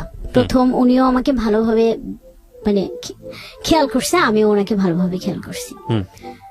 পরে উনি আমাকে বলল যে আচ্ছা ঠিক আছে, অফিসে যেহেতু এত ডিটেলস কথা বলা যাবে না, আমরা খুব নর্মালি কথা বললাম, আপনার অফিসিয়াল বিষয়ে কথা বললাম। কিন্তু উনি আমাকে, আমি খেয়াল করতেছিলাম উনি আমাদেরকে খুব ভালোভাবে তাকাইছিল। এবং এই বিষয়টা কি আপনি খুব ইজিলি নিচ্ছেন? লাইক থাকে না একটা পছন্দ করি না, অস্বস্তি বোধ করতেছি না, কিন্তু আমার ভালো লাগতেছে না। ফার্স্ট টাইমে আমার ওই সময় আমার একটু অস্বস্তি বোধই লাগতেছিল। আচ্ছা, যে পরে যাই হোক আমি আর কিছু বলি নাই, কথাটা তো শেষ করে আমি আসলাম। পরে আমাকে দেখলো যে সে আমাকে মেসেজ দিল, দিয়ে বলল যে না ঠিক আছে, আমার ডাউট মানে চলে গেছে। তারপর থেকে উনি আমাকে নানান ভাবে বোঝানোর চেষ্টা করে, হুম বোঝানোর চেষ্টা করে, টেক্সট হয়, কথা হয় প্রতিদিন। এবং আমি পরের দিন থেকে দেখি উনি আমার প্রতি একটু অন্যরকম, মানে ওনার কথার সুর আমাদের ফোনের কথা থেকে মেসেজের কথা বেশি হইতো। থাকে না অনেক সময় মেসেজের ভাষাও কিন্তু ভাইয়া বোঝা যায়, রাইট রাইট রাইট, হ্যাঁ মেসেজের ভাষাও কিন্তু বোঝা যায় সে মানে কি আসলে বলতে চাচ্ছে আসলে বা কি বলতে মিন চাচ্ছে। করতে যাচ্ছে। হ্যাঁ সে দেখি আমার প্রতি খুবই কনসার্ন, আমাকে নিয়ে সে খুবই চিন্তা করতেছে, সে টেক কেয়ার করতেছে। তো Okay. তখন তো আমার ওই অফিসে অনেক কাজের প্রেসার, আমি অনেক কাজ করতাম। দেখা যেত যে আমার মানে কাজের ফাঁকে ফাঁকে আমি তাকে টেক্সট করতেছি, সেও কাজের ফাঁকে ফাঁকে টেক্সট করতেছে, নানান ধরনের কথাবার্তা। মানে সে একটু আমার এই যে দুপুর হলে তুমি লাঞ্চ করো, এখন অনেক লাঞ্চ করবা না, কখন করবা, যাও লাঞ্চ করো, কাজ কেন করতেছো। এই যে আমার প্রতি যে তার টেক কেয়ারটা, এইটা না আমার ভাল লাগতেছিল, ভাল লাগছিল। আমার ভাল লাগতেছিল যে Okay. সবসময় সে আমাকে টেক কেয়ার করে। ওকে, তারপরে কাজের ফাঁকে দেখা যায় যে সে একটা ভিডিও কল দিল, দিয়ে বললো যে আমি ভিডিও কলে থাকি, তুমি কাজ করো। Very interesting. হ্যাঁ হ্যাঁ, তো এটা তো ডিপ টাইপের একটা রিলেশনশিপে চলে যাচ্ছে, বোঝা যাচ্ছে খুব নর্মাল টাইপের কোনো কিছু না, এখানে ফিলিংস জড়িত। তো আমার না জিনিসটা ভাল লাগতেছিল, আমি খুব এনজয় করতেছিলাম। আচ্ছা, তো এরকম হইতে হইতে আমি বাসায় মানে ওই যে আমি নর্মালি ওয়াইফাই ছাড়া দেখা যেত যে আমার তো ওইরকম কোনো আপনার ইন্টারনেটে তেমন কোনো কাজ নাই। আমি অফিস বাসায় ছাড়া এই আপনার কি বলে বাহিরে খুব একটা ডাটা ইউজ করতাম না প্রয়োজন ছাড়া। আচ্ছা আচ্ছা, তো আমার একদিন একটা মিটিং পড়লো মহাখালীতে, আমি মহাখালী আসছি। এই যে একটা মানে আস্তে আস্তে যে আমি ইনভলভ হচ্ছি, আমি তখন পর্যন্ত সে আমাকে বুঝাইতে চেষ্টা করলো, আমি ফার্স্ট আমি কিন্তু বুঝলেও একটু চাইতেছিলাম যে একটু ডিস্টেন্স ক্রিয়েট করতে, মানে আমি চাচ্ছিলাম না যে এত তাড়াতাড়ি ইনভলভ হয়ে যাইতে। ওকে, তো আমি মহাখালী অফিসে আসছি, সে আমাকে মনে হয় নক করেছিল হোয়াটসঅ্যাপে, আমাকে পাইনি, আমার কাজ শেষ। আমাকে একবার ফোনও দিয়েছিল, আমি ধরিনি, আমি কেটে দিয়েছিলাম। ওকে, তো আমার কাজ শেষ, আমি ব্যাক করব, অফিস ব্যাক করব। আমার সাথে আমার অফিসের এক সিনিয়র আপু ছিল, তো ওনার সাথে আমার খুব ভালো একটা আন্ডারস্ট্যান্ডিং ছিল। মোটামুটি আমরা মানে হয় না, থাকে না কেউ কেউ ভাইয়া যে তাকে সবকিছু বলে একটু কমফোর্ট ফিল হয়। জি, তো আপুটা আমাকে ছোট বোনের মতোই আমাকে খুব ভালোবাসতো, তো সেক্ষেত্রে অনেক কিছুই আমি শেয়ার করতাম। তো এই ব্যাপারটাকেও আমি আপুকে খুব শেয়ার করতাম। আপু জানেন একটা ওই স্যার কিন্তু, হ্যাঁ এই যে আমাকে দেখেন কি কি টেক্সট করে, আমি কিন্তু ওনাকে খুবই বলছে ভালো তো স্যার তো দেখি একদম দেওয়ানা হয়ে গেছে, উনি আবার বলতেছিল। এই আমরা দুইজনেই বাসে বসে বসে গল্প করতে করতে আসতেছিলাম, হঠাৎ আমাকে ফোন দিয়েছিল। তখন আমি ফোনটা ধরি, কি ব্যাপার তুমি কোথায়? আমি তো এই তো মহাখালী আসছিলাম একটা কাজে, তোমার মোবাইলে অনেকগুলো টেক্সট করতেছি, তুমি কি পাও নাই? পরে আমি বললাম যে না, আমার তো পাওয়ার কথা না, কারণ তো মোবাইলে ডাটা নাই। কেন ডাটা নেই? পরে আমি বললাম আমি তো বাইরে খুব একটা ডাটা আমার লাগে না, আমার প্রয়োজনও মনে হয় না। পরে বললো ও আচ্ছা ঠিক আছে, সে ফোনটা কেটে দিল। আমি আর ফোনটা ব্যাক করিনি। কিছুক্ষণ পর দেখি সে আমাকে মোবাইলে ডাটা পাঠাইছে। আমি আবার ফোন দিয়েছি, মানে আমার কাছে এটা খুবই অস্বস্তি লাগতেছিল। আমি বললাম কি ব্যাপার, আপনি আমার মোবাইলে কেন ডাটা পাঠালেন, মানে রিসার্চ কেন করে দিলেন? পরে বলছে যে রিসার্চ কেন করে দিলাম সেই প্রশ্নটা পরে, আগে এখন যেটা তোমাকে করতে হবে, এখন থেকে সবসময় 24 ঘন্টা মোবাইলে ডাটা রাখবা। আচ্ছা, মানে মোবাইলের ডাটা ছাড়া তুমি বের হবা না, মানে somehow he is missing you. হ্যাঁ। ওকে, পরে আমি কিন্তু তখনও পর্যন্ত দেখি নাই যে উনি আমাকে অনেকগুলা টেক্সট করছে, আমার ইনবক্স পুরো ফুল হয়ে গেছে, এত বড় বড় টেক্সট। তো আমাকে বললো তুমি এখন কথা বলবা না, তুমি কি আমার টেক্সট দেখছো? আমি বলছি না। তো বলছে তাহলে তুমি ফোন কাটো, কেটে তুমি টেক্সট গুলা দেখো। পরে দেখি যে একটার পর একটা আসতেই আছে। তো আমি কয়েকটা দেখছি, কারণ এত টেক্সট এত বড় বড় ওই মুহূর্তে আমার মানে পড়তে চাইতেছিলাম না, কারণ আমি বলেন জার্নিতে মোবাইল চালাইতে পারি না, আমার মাইগ্রেনের প্রবলেম, তো আমার মাথা খুব ব্যথা করে। তো আমি ওনাকে শুধু একটা রিপ্লাই দিলাম যে বাসায় গিয়ে আমি দেখবো। আমি আমার মতো, তা সে আমাকে মিস করতেছে, বাট তখন পর্যন্ত আমার সেই মিসিং ভাবটা আসেনি। আমি আমার মতো অফিসে গেলাম, কাজ করলাম, বাসায় আসলাম, এর মধ্যে টুকটাক তো কথাবার্তা হচ্ছেই। বাসায় আসার পর সে আমাকে আবার ফোন দিচ্ছে, বাসায় ঢুকছো? হ্যাঁ। তুমি কি টেক্সট গুলো পড়ছো? তো আমি বললাম যে আমি তখন বলছি যে আমি তো মাত্র বাসায় ঢুকলাম, আমি একটু ফ্রেশ হই, তখন আমি উত্তরায় থাকি। তো বললো যে আচ্ছা ঠিক আছে, আর আমিও বাসায় যাচ্ছি। আমি আচ্ছা ঠিক আছে আপনি বাসায় যান। আমি ফ্রেশ হইলাম, হয়ে টেক্সট গুলা পড়লাম, মানে এত টেক্সট এত বড় বড়, আমার এত কিছু মনে নাই, অনেক বড় বড় তো মনে থাকে না, কিন্তু আমার লাস্টের একটা কথা খুব মানে ভালো লাগছে পড়ে, যে সে আমাকে সারাদিন খুব মিস করতেছিল। তারপরে এরকম করে করে কথা হইতে হইতে আমিও একটা পর্যায়ে ইনভলভ হয়ে গেলাম। মানে আপনি মানে জায়গা থেকে গ্রিন সিগন্যাল দিলেন। গ্রিন সিগন্যাল দিলাম। Yes, I'm হ্যাঁ, in. এর মধ্যে সে আমার প্রচন্ড টেক কেয়ার করতেছিল, প্রচন্ড ইয়া করতেছিল। টেক কেয়ারের মাত্রা এরকম ছিল, আমি জানি না যে এটা আসলে আমার কোন দিক দিয়ে যাচ্ছিল, ভালোর দিকে না খারাপের দিকে যাচ্ছিল, আমি জানতাম না। সে একটা পর্যায়ে আমাদের রিলেশনশিপটা একটু একটু না মোটামুটি ডিপ হয়ে গেল। তারপরে তখনই আমি জানতে পারলাম, এর মধ্যে কিন্তু আমি কোনোদিনও কোশ্চেন করি নাই। তখন সে আমাকে নিজে থেকে বলছে যে সুমাইয়া আমি একটা কথা বলবো। আমি বলছি ঠিক আছে বলেন। তো সে বলল যে তোমাকে বলা উচিত ছিল, তুমি তো কখনো জিজ্ঞাসা করো নাই। আমি বিবাহিত। এটা সম্পর্ক গড়ানোর কতদিন পরে? সম্পর্ক গড়ানোর আপনার 2 মাস পর। মাত্র 2 মাসের মাথায় সে আপনাকে সে জানালো? আমাকে বলে দিছিল, মানে তার মধ্যে একটা গিল্টি ফিল হচ্ছিল। আচ্ছা, তখন আপনাদের সম্পর্কটা কি খুব ডিপ পর্যায়ে চলে না, গেছে? তখনও যায় না, না? তখনও যায় নাই, কিন্তু ভালোবেসে ফেলছি আমরা। আচ্ছা, মনের দেয়া নেয়া হয়ে মনের গেছে। দেয়া নেওয়া হয়ে গেছে। ওকে প্রিয় শ্রোতা, ছোট্ট একটা বিরতি নেবার আগে আপনাদের সবার জন্য বলছি, ঢাকা এফএম এর আরো একটি ইউটিউব চ্যানেল যেখানে আপনারা আমাদের এই অনুষ্ঠানগুলোর ভিডিও কন্টেন্ট দেখতে পাবেন। আপনারা সবাই চ্যানেলটি সাবস্ক্রাইব করুন। আমাদের চ্যানেলটির ঠিকানা হচ্ছে www.youtube.com/ILoveDhakaFM। আমার এই অনুষ্ঠানগুলোতে যদি আপনি অংশগ্রহণ করতে চান, আমাদেরকে ফোন করবেন। আমাদের ফোন নাম্বারটি হচ্ছে 09611904904। আমি আবারও বলছি 09611904904। ওকে, ছোট্ট একটা বিরতি। জীবন গল্প।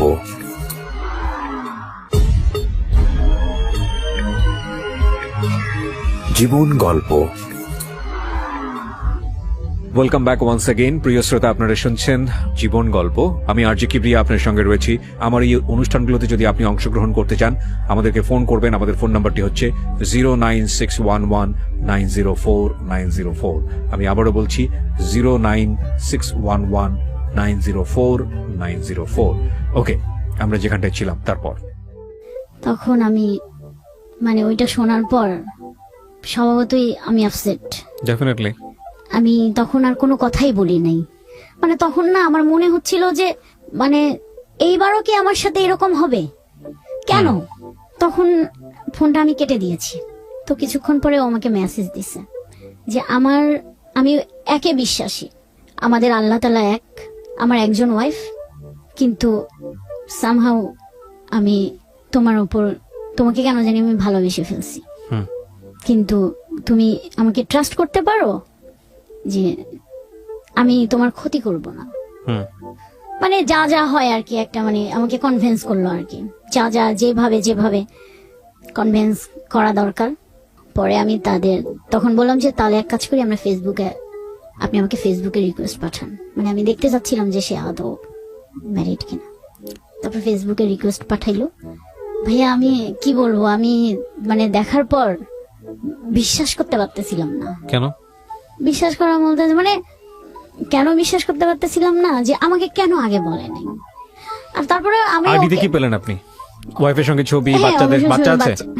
বাচ্চাও ছিল, বাচ্চার সঙ্গে ছবি, হ্যাপি ফ্যামিলি, হ্যাপি ফ্যামিলি। এগুলো দেখে আমার কষ্ট লাগছে, আমার খারাপ লাগছে। তো ফেসবুক তো একটা মোমেন্টাল জিনিস। ফেসবুক তো সবসময় সত্য কথা বলে না, মানুষকে পুরো জীবনটাকে তুলে ধরে। বাট এটা ঠিক আছে, বাট ওটা দেখেই আমরা জাজ করি। ডেফিনেটলি আপনার যা হচ্ছিল তাই। হ্যাঁ, পরে আমাকে বলল যে আমি জানি তুমি এখন কথা বলবে না, কিন্তু আমি না ভাইয়া, আমি চেষ্টা করছিলাম যে ওর মধ্যে কোনো লুকোচুরি ব্যাপার ছিল যে আপনাকে ডেফিনেটলি টেক্সট পাঠাচ্ছে, একদম ডেয়ারলি টেক্সট পাঠাচ্ছে, আপনি চাইলে এগুলোকে প্রুফ করে রাখতে পারেন, সেরকম কোনো লুকোচুরি ব্যাপার ছিল? ওরকম সে লুকোচুরি করতো না, সে কোনো লুকোচুরি করতো না। তো এরপরে থেকেই আমিও আর কি, সে আমাকে মানাইলো, আমিও মেনে নিলাম। মেনে নিয়ে আস্তে আস্তে আস্তে আমাদের রিলেশনশিপটা খুব ডিপলি চলে গেল। এবং এক পর্যায়ে দেখা গেল যে সে আমার দিকেই ইনভলভ এত বেশি হচ্ছিল এবং আমাকেও করতেছিল যে আমি ওখান থেকে আর বের হইতে পারিনি। তারপরে কি করলেন? মানে আপনারা আরো এক ধাপ আগাইলেন না পিছাইলেন? তারপরে আমরা আরো এক ধাপ আগাইলাম। তারপরে এখানে একটা বিষয়টা হচ্ছে যে ওই যে রবীন্দ্রনাথ ওই গানের মতো জেনে শুনে বিষ আমি করেছি হ্যাঁ পান। জেনারেশনের বেশি আমি করি, কারণ আমি বললাম না আপনাকে যে আমি ওখান থেকে বের হইতে পারতেছিলাম না, আমি বের হইতে পারতেছিলাম না, এটা কার কার কাছে শেয়ার করব, মানে এমন একটা পর্যায়ে আমি কারণ শেয়ার করতে পারতেছিলাম না। Okay. এর মধ্যে ওর ফ্যামিলি থেকে জেনে গেল, কিভাবে জানলো? এই ওয়াইফ একটা টেক্সট দেখে ফেলছে, দেখে Okay. ফেলার পর জানে বুঝে নেই তো, জানার পর কি হবে, হুম অশান্তি। পরে আমাকে দুপুরবেলা ফোন দিয়ে বলল যে তোমার সাথে আপাতত আমার ক্লোজ হুম সে। আমি বলছি কেন, কারণ কি? বললো যে কোনো কারণ নেই, আদৌ আমি যোগাযোগ করবো কিনা আমি জানি না। হুম আমি ওকে ফাইন, ঠিক আছে, আমার কষ্ট হচ্ছিল হুম কিন্তু আমার তো এখানে কিছু করার নেই, হুম কি করতাম আমি বলছি জি। ঠিক আছে। তারপরে সে ইমোশনালি টেক্সট পাঠাচ্ছিল, আমিও পাঠাচ্ছিলাম। হুম। পরে তার ওয়াইফ ও একটা পরে আমার বিকালে সন্ধ্যার দিকে বললো আমার ওয়াইফ তোমার নাম্বার নিয়েছে, তোমাকে হয়তো ফোন দিবে, হুম। আমি কিন্তু এরকম এরকম ভাবে বলছি, তুমি ঠিক এইভাবে এইভাবে বইলো, মানে তার দোষ সম্পূর্ণটা আমি আমার ঘাড়ে নিয়েছি। ওকে তো তার ওয়াইফ আমাকে পরের দিন ফোন দিল, দিয়ে আমাকে জিজ্ঞাসা করলো, তখন আমি বললাম যে না এরকম আসলে তেমন কিছু না। তখন সে বললো যে না মানে তোমাদের টেক্সট দেখে আমি বুঝতে পেরেছি যে কিছু একটা আছে, তুমি যতই কিছু বলো না কেন। হুম তো পরে আমি বললাম যে না এরকম কিছু না আসলে, মানে হ্যাঁ আমাদের কথাবার্তা হয়েছে কিন্তু এখন আর হয় না, স্টপ। হুম পরে বললো যে ঠিক আছে আমি এটাই যেন চাই স্টপ হয়ে যাক, এটা যেন আর না গায়। এরা যেন না আগায়। আমি বলছি ওকে ঠিক আছে। পরে আমি তাকে ফোন দিলাম, দিয়ে বললাম যে এরকম ওনার সাথে কথা হয়েছে, তবে উনি বলছে যে না আগায়। তো ঠিক আছে, এর মধ্যে আর 3-4 দিন আমাদের কোনো কথা হয়নি। হুম হঠাৎ একদিন সকালবেলা আমি ওইভাবে আর কি নিজেকে প্রস্তুত করে নিচ্ছিলাম, হঠাৎ একদিন সকালবেলা আমাকে সে দেখি অন্য একটা আইডি থেকে টেক্সট পাঠাইছে, বলছে তুমি এটা অ্যাকসেপ্ট করো, আমি এটা। তারপরে কোথা থেকে? অন্য একটা ফেসবুক থেকে, আইডি, সে একটা ফেক আইডি খুলছে, সেখান থেকে টেক্সট পাঠাইছে, বলছে এখন থেকে কোনো মোবাইলের কন্টাক্ট হবে না। মানে সেও মানে ফিল করতেছিল যে সে ওইটা একটা অভ্যাস হয়ে গেছে, এরকম আমাকে ছাড়া সে থাকতে পারতেছে না, ইয়ে করতে পারতেছে না। আমারও তো এখন আমি তো তাকে ভালোবাসি, যখন আমি এই ধরনের কথা শুনবো স্বভাবতই আমি উইক হয়ে যাব। হুম আমিও তখন আবার আমাদের এরকম ভালো সময় যাচ্ছে, ইয়ে যাচ্ছে। হুম। তো এরকম করে করে ভাইয়া আসলে কি বলবো, মানে বিষয়টা হচ্ছে এরকম যে আপনি বিষয়টা- গোপনেই সবকিছু মেনটেন করছিলেন। মেনটেন করতেছিলাম গোপনেই, হুম এবং তার মধ্যে সে হচ্ছে আমার বাসায় আসা যাওয়া করতেছিল। তখন আপনি আলাদা থাকতেন? আমি আলাদা থাকি। একটা ফ্ল্যাটে আলাদা থাকতেন? হ্যাঁ আমি আলাদা আচ্ছা। থাকি, আমার বাসায় আসা এবং যাওয়া। আপনার বাসায় আসা যাওয়া আপনাদের ফিউচার কি ছিল? মানে আপনার জায়গা থেকে ফিউচারটা কি মানে ছিল? ফিউচার মানে ফিউচার এরকমই থাকবো আমরা, যতটুকু পারি মেনটেন করব। যতটুকু পারি মেনটেন করব। ওকে কারণ সে একটা কথাই সবসময় বলতো যে আমার তোমাকেও লাগবে তাকেও লাগবে, আমি তাকে ছাড়তে পারবো না, বিকজ তার উপর আমার একটা দায়িত্ব আছে, হুম। বাচ্চা আছে। তোমাকে ছাড়তে পারবো না, তুমি আমার ভালোবাসার জায়গা, মানে একজন আমার দায়িত্বের জায়গা, একজন আমার ভালোবাসার জায়গা। হুম তো এরকম করে করে আমাদের রিলেশনশিপটা এত গভীরে চলে গেল যে যেখান থেকে সেও আর পারতেছিল না বের হইতে, আমিও আর পারতেছিলাম না বের হইতে। হুম অলমোস্ট তখন মনে করেন যে প্রায় 2-2.5 বছর শেষ, হুম। 3 বছর। তখন আমি ওনাকে গিয়ে একটা প্রশ্ন করছি, আমাদের ফিউচার কি, এইভাবে কতদিন? এর মধ্যে সে আমাকে ইনসিস্ট করতেছিল, তুমি যখনই সে কোনো না কোনো ভাবে, এর মধ্যে অনেকবার সে তার ওয়াইফের কাছে ধরা খেয়ে গেছে, আপনাদের বিষয় নিয়ে। আমাদের বিষয়ে ধরা হয়েছে, এবং অনেক ইয়ে হয়েছে। আবার আমি গিয়ে তাদেরকে নানান ভাবে সব দোষ আমার কাঁধে নিয়ে আমি তাদেরকে মিউচুয়ালি করে দিছি। তো পরে একটা সময় গিয়ে আমি তাকে জিজ্ঞাসা করছি যে আমাদের ফিউচার কি। তখন সে বলতেছিল যে আমার এরকম চাচ্ছিলাম আমি অস্ট্রেলিয়া, মানে সে অস্ট্রেলিয়ার যাওয়ার জন্য কাগজপত্র তৈরি করতে, দেশের বাইরে চলে যাবে, তারপর আপনার সাথে ওখানে সেটেল হবে। দেশের বাইরে চলে মোস্ট যাবে। Common story. হ্যাঁ, দেশের বাইরে চলে Okay. যাবে। পরে তখন আমি বলছি ঠিক আছে দেশের বাইরে চলে যাও, কোনো সমস্যা না, যদিও আমি চাই নাই সে দেশের বাইরে যাক। তো আমি বলছি ঠিক আছে তুমি দেশের বাইরে যাও। ও আমি একটু বলি, এর মধ্যে সে আমাকে যখনই তার ওয়াইফের কাছে ধরা মানে বিষয়টা চলে আসে, তখন সে আমাকে ইনসিস্ট করে তুমি বিয়ে করো বিয়ে করো। কিন্তু আমার কথা হলো আমি কেন বিয়ে করব, আমি এত দূর এসে, মানে আমি তো পারবো না আর। শুভা, আপনি আমাকে একটু বলেন আপনার প্ল্যান কি ছিল? ওর ফিউচার প্ল্যান বাদ দেন, আপনার প্ল্যান কি ছিল? আপনি ওকে বিয়ে করবেন? না আমার ওরকম কোনো প্ল্যান ছিল না ভাই। তাহলে কি আপনি এভাবেই থাকবেন লাইফে? আমি চিন্তা করছিলাম যে দেখি না কি হয়, কি হয়, কি হয়। মানে একটা হাওয়াই মিঠাইয়ের উপরে পুরো জীবনটা ছেড়ে দাও। আমি না মানে ওখান থেকে অনেক চেষ্টা করছি আমি বের হয়ে আসতে, কিন্তু আমি না বের হয়ে আসতে পারি নাই, মানে পারি নাই বের হয়ে আসতে। চেষ্টা যে করি নাই ভাইয়া তা কিন্তু না, আমি প্রচন্ড চেষ্টা করছি। চেষ্টা মানে কি আপনি আরো কার প্রতি ফলেন হওয়ার না চেষ্টা না করতেছিলেন? না, তাহলে? আমি কারো প্রতি না, মানে আমি নিজে থেকেই নিজেকে মনকে বোঝাচ্ছিলাম যে এটা তো হবে না, মানে এটা তো কোনো ফিউচার নাই, সে আমাকে যতই ভালোবাসুক না কেন, তার একটা ফ্যামিলি আছে। তো আমি তো একটা মেয়ে হয়ে একটা ফ্যামিলি তো আমি নষ্ট করতে পারি না। এখানে খুব গুরুত্বপূর্ণ কিছু বিষয় আছে, আপনারা জাজমেন্টাল হবেন না। গুরুত্বপূর্ণ বিষয়টা আমি লাস্টে বলছি যে কেন এই উইকনেসটা গ্রো করলো এবং এই উইকনেসটা গ্রো করলে এটা কতদূর পর্যন্ত যাইতে পারে। কজ একটা মানুষকে ড্রাগ দিলে সেটা কিওর করা যায় হয়তোবা, তার চেয়েও হাই ভলিউমের যদি আমি বলি, ড্রাগের চেয়েও হাই ভলিউম যদি কোনো নেশা থাকে সেটা দিলে অনেক সময় বের করে নিয়ে আসা যায়। বাট ওয়ান থিং যেটা দিলে কিওর করা খুব মুশকিল, পুরো লাইফটা নিয়ে টানাহেঁচড়া শুরু হয়ে যায়, সেটা ওনার জীবনে ঘটেছে। উনি হয়তো পরবর্তীতে এগ্রি করবে, সেটা নিয়ে কথা বলবো আমরা একেবারে শেষের দিকে এসে। এর মধ্যে তো এরকম করে করে আমাদের চলতেছে, এর মধ্যে দেখা সাক্ষাৎ মানে সবকিছুই নর্মাল। সেও পারতেছে না, আমিও পারতেছি না, আমি পারতেইছি না, সেও পারতেছে না, আমি তার দোষ দেব না। সে বলতেছে যে আমার ছাড়া সম্ভব না, কিন্তু সে তার ওয়াইফকেও ম্যানেজ করতে পারবে না, কারণ তার ওয়াইফ এটা কোনোভাবে মেনে নেবে না। আমিও তাকে কোনো ফোর্স করি নাই। লাস্ট ফেব্রুয়ারির 7 তারিখে আমাদের খুব একটা ঝগড়া হয়। তোর ওয়াইফের সঙ্গে তার কি লাভ ম্যারেজ ছিল? হ্যাঁ, লাভ ম্যারেজ ছিল। তার হচ্ছে ঝগড়া আমাদের ঝগড়া হয়, প্রচন্ড ঝগড়া হয়, এবং এর মধ্যে সে আমাকে মানে ভালোবাসার সন্দেহ বলেন যা একটা রিলেশনশিপে থাকে। তো আমাকে সামান্য একটা ব্যাপার নিয়ে, আমার মোবাইল শুধু অফ হয়ে গেছিল, এটা ব্যাপার নিয়ে সে আমাকে এত পরিমাণ সন্দেহ করছিল যে, না সরি, মোবাইল বন্ধ ছিল না, মোবাইলটা আমি ওই দিন সকাল থেকে ওর সাথে আমার একটা ব্যাপার নিয়ে ঝগড়া।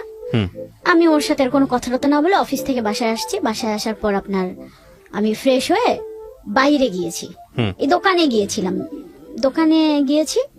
যাওয়ার পর সে এর মধ্যে হচ্ছে মোবাইলে ফোন দিছে, মেসেজ দিছে। ফার্স্ট টাইমে আমাদের যেহেতু মোবাইলে ফোনে কথা হয় না, মেসেঞ্জারই কথা হয়, মেসেজ দিছে, আমি রিপ্লাই করি নাই।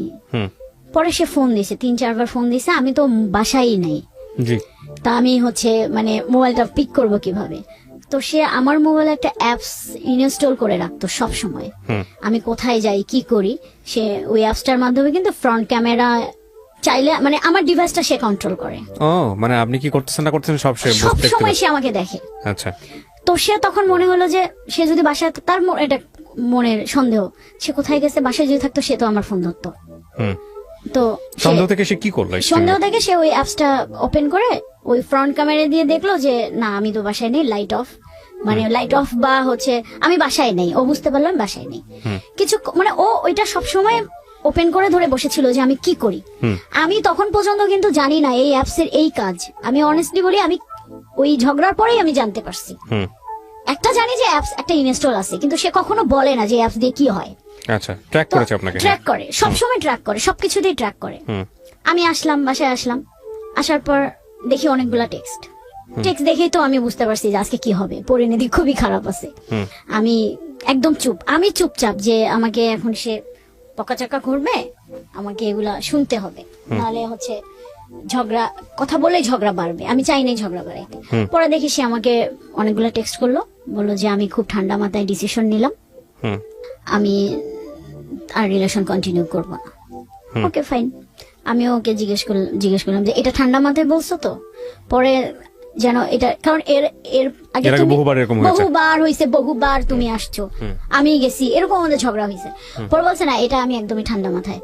এইটা বলার পর সে র্যান্ডমলি আমাকে গালাগালি করতেছে, টেক্সট দিতেছে, এইভাবে 3টা-3:30 পর্যন্ত সে আমাকে জ্বালাইছে।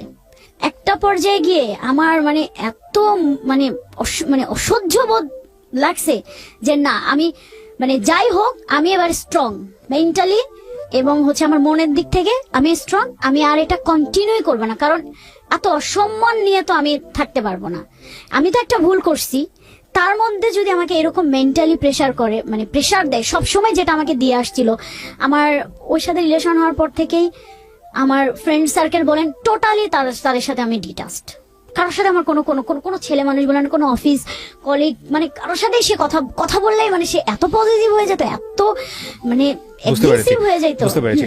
এটা আপনার লাস্ট কবেকার ঘটনা? এই ফেব্রুয়ারির 7 তারিখ। পরে হচ্ছে আমি ওই দিন খুবই আমি বলছি যে ঠিক আছে, তুমি বলছো, আমি আর নিতে পারতেছি না, আর সম্ভবই না। এই সামান্য একটা বিষয় নিয়ে এত সন্দেহ করা আর সম্ভব না। আমি তাকে সবকিছু থেকে ব্লক করে দিছি, হোয়াটসঅ্যাপ, মেসেঞ্জার, মানে ফোন টোন সবকিছু থেকে ব্লক করে। এর আগে তো আমি প্রচুর কান্নাকাটি করতাম, আমি অসুস্থ হয়ে যাইতাম। ওইবার বললাম না, আমি মনের দিক থেকে মেন্টালিটি একদম আমি অ্যালার্ট, আমি উইক হব না, আমি আর নো কান্নাকাটি, আমি কোনো কান্নাকাটি করবো না, আমি একদম স্ট্রং হয়ে গেছি। পরে হচ্ছে আমি আমার মতো অফিস করতেছি। এর আগে যতবারই ঝগড়া হইতো আমার মানে আমি আপনাকে বুঝাইতে পারবো না যে আমার মানে কি খারাপ অবস্থা হইতো। মানে আমি অফিস করতে পারতাম না, আমি অসুস্থ হইতাম, আমি আমি বুঝতে পারছি। হ্যাঁ, I দিন know your গেছে যে আমি part. হসপিটালও আপনি ভর্তি একদম ছিলাম। এন্ডিং এ আসেন, কি করলেন ওর সঙ্গে? আচ্ছা, তারপর আমি বাদ দিয়ে দিছি, আমি সবকিছু থেকে ব্লক। একটা দিন যাইতে না যাইতেই সন্ধ্যাবেলায় সে তার বাসার দারোয়ান কে দিয়ে আমাকে ফোন দিছে, আমি কেটে দিছি। বাবুর তার বাসায় যে রান্না করে বাবুর্চি তাকে দিয়ে সে ফোন দিছে, আমি কেটে দিছি, কারণ আমি তো এই নাম্বারগুলো জানি, ব্লক করে দিছি। তখন সে বুঝতে পারতেছিল, সে ফিল করতে পারতেছিল যে আমি এবারে স্ট্রং, কোনোভাবেই সে আমাকে আর ফিরাইতে এখানে একটা পারবে বিষয় না। একটু যুক্ত করি প্রিয় শ্রোতা যারা শুনছেন, excess was super high, cause উনিও ওনার বাসায় যেত, যেটা আমার একটু আগে কথা হচ্ছিল যে আমাদের যিনি গেস্ট আজকে সুভাও ওনার বাসায় যেত এবং সেটা গোপনে। তার মানে আপনি যেহেতু বাবুর্চি এবং এই প্রসঙ্গটা যেহেতু নিয়ে আসলেন এখানে, সেই জন্য আমি বলছি ওনারা বুঝতে পারবে না যে ওনার বাড়ির বাবুর্চি এবং দারোয়ান থেকে শুরু করে সবাই এই আমাদের সুভার ব্যাপারে জানতো। আর সুভার বাসায় তো তার এক্সেস ছিলই, খুবই স্বাভাবিক, মানে ওদের এক্সেস লেভেলটা ছিল খুব এক্সট্রিম লেভেলের হাই। হ্যাঁ, তারপরে ভাইয়া সে আমাকে কোনো মতে পাচ্ছিল না, আমিও না, আমি কোনোভাবে আর যাব না। পরের দিন সে অন্য একটা নাম্বার থেকে ফোন দিছে, দিয়ে সে মানে যেটা সে কোনোদিনও করে নাই, সরিটরি বলছে, কান্নাকাটি করেছে, সরিটারি করছে, কান্নাকাটি করছে, কিন্তু ও কখনোই সরি এগুলো করে না। আচ্ছা ঠিক আছে, এখন কথা হচ্ছে যে এটার পরে কি প্যাচ আপ হলো নাকি? এটার পরে প্যাচ আপ হয়েছে।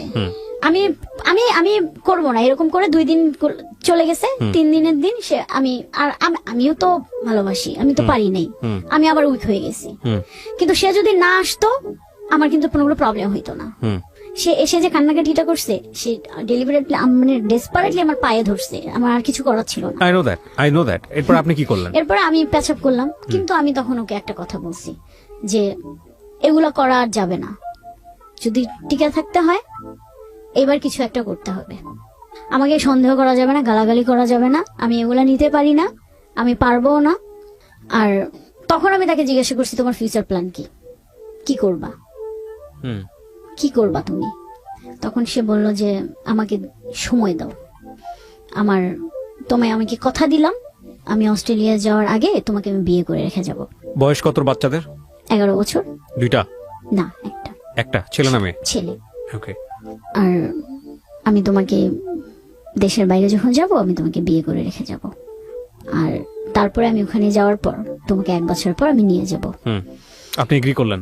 হ্যাঁ, আমি এগ্রি করছি ভাইয়া, আমি এগ্রি করছি, ঠিক আছে। এইটাই তার সাথে আমার কথা যে এই কন্ডিশন হলে এখন থাকবে, না হলে আর হবে না, আর সম্ভব না আমার পক্ষে। এভাবে আমাদের ভালোই চলতেছিল, ঝগড়া টগড়া হয়নি। তো ওর সাথে আমার লাস্ট যেটা কথা হয়েছে, ও এর মধ্যে লাস্ট কথা হওয়ার ঠিক 2 দিন আগে তার ওয়াইফের সাথে ঝগড়া হয়েছে, আমাকে নিয়ে না, অন্য একটা পারপাসে ঝগড়া হয়েছে। এবং সে এত পরিমাণে একটা খুবই বাজেভাবে ঝগড়া হয়েছে যে মনে হয়েছে, তখন তাদের মনে হয়েছিল, মানে তার ফ্যামিলি থেকে মনে হয়েছিল যে সে একজন মানে সাইকো। হ্যাঁ, কারণ তার কিছু কিছু বিহেভিয়ারে আমার নিজেরই মনে হয়েছিল যে সে সাইকো, কারণ সে ভালো থাকতে থাকতে রেগে যাইতো, মানে নর্মাল একটা মানুষের মতো তার আচরণ ছিল না। সে যখন রেগে যাইতো এত এক্সট্রিম লেভেলে যাইতো, মানে যেটা আসলে কল্পনার বাহিরে। তো তার ফ্যামিলি থেকে ডিসিশন হলো যে তাকে, আমি যেটা পরে জানতে পারছি।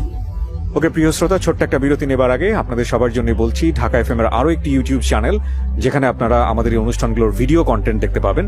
আপনারা সবাই চ্যানেলটি সাবস্ক্রাইব করুন। আমাদের চ্যানেলটির ঠিকানা হচ্ছে www.youtube.com/ilovedhakafm। আমার এই অনুষ্ঠানগুলোতে যদি আপনি অংশগ্রহণ করতে চান, আমাদেরকে ফোন করবেন। আমাদের ফোন নাম্বারটি হচ্ছে 09611904904।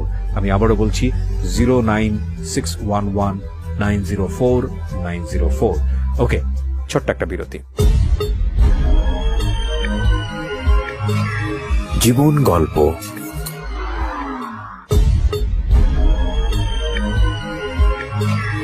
জীবন গল্প।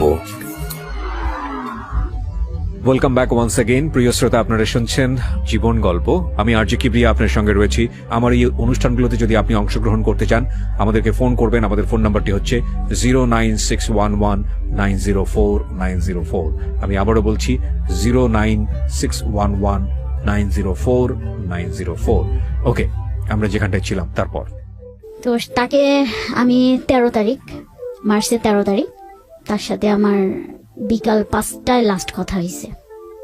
এর মধ্যে সে হচ্ছে তার আমার আমার বাসায় বলতে আমার বাসার এদিকে আসছিল, আমার বাসায় আসে নাই। আপনার ফ্যামিলি জানে আপনার এই বিষয়গুলো?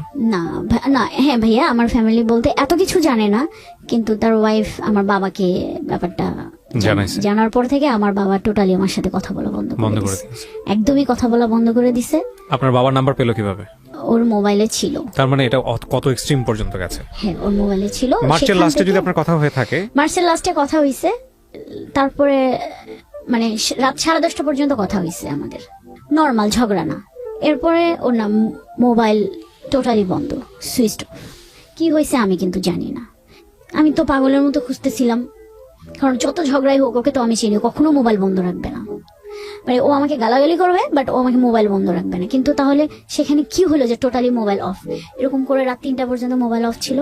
3টার পর মোবাইল ওপেন হয়েছে। ওপেন হওয়ার পর আমি ফোন দিয়েছি, টেক্সট করেছি, কিন্তু কোনো রেসপন্স নেই, ফোন ধরে নেই। টেক্সটের কোনো আপনি deliberately ওকে ফোন করতেন? আমি ডেলিভারিটলি ফোন দিয়ে, মানে আমি তখন কি বলবো যে মানে পাগল হয়ে গেছিলাম। ওর বাসায় আছে কিনা, ওর ওয়াইফের পাশে আছে কিনা, মানে মানে আপনাদের মধ্যে আর কোনো গোপনীয়তা নাই? না, গোপনীয়তা মানে আমি জানতাম যে আমি কিন্তু তার ওয়াইফ বাসায় থাকলে আমি জীবনও ফোন দেই না। আমি কিন্তু সেদিন আর কিন্তু মাথায় নাই? না, সেদিন আমি জানতাম, এইটা জানতাম যে তার ওয়াইফ বাসায় ছিল না, এই জন্য আমি ফোন দিয়ে গেছি। তারপর? কিন্তু সে আমাকে জানাইছে যে তার আব্বা আম্মা আসছে। তো আমাকে কিন্তু ওই সন্ধ্যার দিকে আমার সাথে একটু খুব খারাপ ব্যবহার করছে। তখন আমি বলছি যে আমার সাথে একদম খারাপ ব্যবহার করবে না, আমি অফিস থেকে আসছি। তখন সে আমাকে বললো, আচ্ছা সরি, আমার ভুল হয়ে গেছে, আমি জানতাম না যে আমার আব্বা আম্মা আজকে আসবে, তাদেরকে দেখে আমার মেজাজ খারাপ হয়েছে। যে মানে ওনার ওয়াইফের কথা বললো যে সে আবার কিছু বলছে নাকি। যাই হোক, মার্চের 13 তারিখে রাত 10টার পর আমাকে নর্মাল কথা হয়েছে, যে লাস্ট কথা এটাই হয়েছে যে তুমি রাতে খাবার খাইছো, আমি জাস্ট অ্যান্সার দিছি, এরপরে আর পাই নাই। 10 দিন কোনো খোঁজ ছিল না। 10 দিন পুরো আমি মনে করেন পাগলের মতো হয়ে গেছিলাম। কিন্তু মানে আমার মাথায় ওই একটা জিনিস কাজ করছিল যে মানে আমি অন্য সোর্স দিয়ে তার খোঁজার ট্রাই করছি, কিন্তু তার ফ্যামিলি মেম্বার বা তার ইয়েতে আমি কখনোই ফোন দিতে যাইনি। কারণ দিলে আমার এটা মাথায় কাজ করতেছিল যে কিছু যদি একটা গন্ডগোল হয়, আর এই মুহূর্তে যদি আমি একটু নিজেকে কন্ট্রোল না করি, তাহলে ব্যাপারটা আরো খারাপের দিকে যাবে। তো সে কারণে পরে 10 তারিখের 10 দিন পর 11 কি 12 দিনের দিন সন্ধ্যাবেলায় আমার কাছে একটা ফোন আসছে। আমি প্রথম তখনই জানতে পারি যে এক লোক আমাকে ফোন দিয়েছে, দিয়ে আমাকে বলল যে এরকম আমি অমুক জায়গা থেকে বলতেছি, আপনার নাম্বারটা আমাকে দিয়েছিল, দিয়ে আপনাকে শুধু মেসেজটা দিতে বলছে যে সে রিহ্যাবে আছে। আচ্ছা, ফার্স্ট আমি ওই দিন আরেকটা ধাক্কা খাইলাম। মানে আপনি কি জানলেন রিহ্যাবে আছে? মানে কি সে ড্রাগ নিত? ড্রাগ নিত। তখন সে আমাকে মানে আমার না বিশ্বাস হচ্ছিল না, কোনোভাবে না, এটা কিভাবে সম্ভব? আমি তো তার মাঝে এমন কিছু দেখি নাই যে সে কিভাবে সম্ভব সে এইভাবে আছে। পরে এখন তার সাথে যোগাযোগ করতে পারতেছে না। তো ওই লোকের মাধ্যমে সে আমাকে শুধু এইটুকু নিউজ দিছে যে আমি এখানে আছি, আমার ওই দিন কিছু করার ছিল না, তোমাকে ইয়ে করতে পারিনি, আমি জানি তুমি অনেক কান্নাকাটি করছো। সে আমাকে তখন ওই একটা আশ্বাস দিছে যে আমি ফিরে আসবো তোমার জন্য। হলো সে কি কনফার্ম রিহ্যাবে আছে?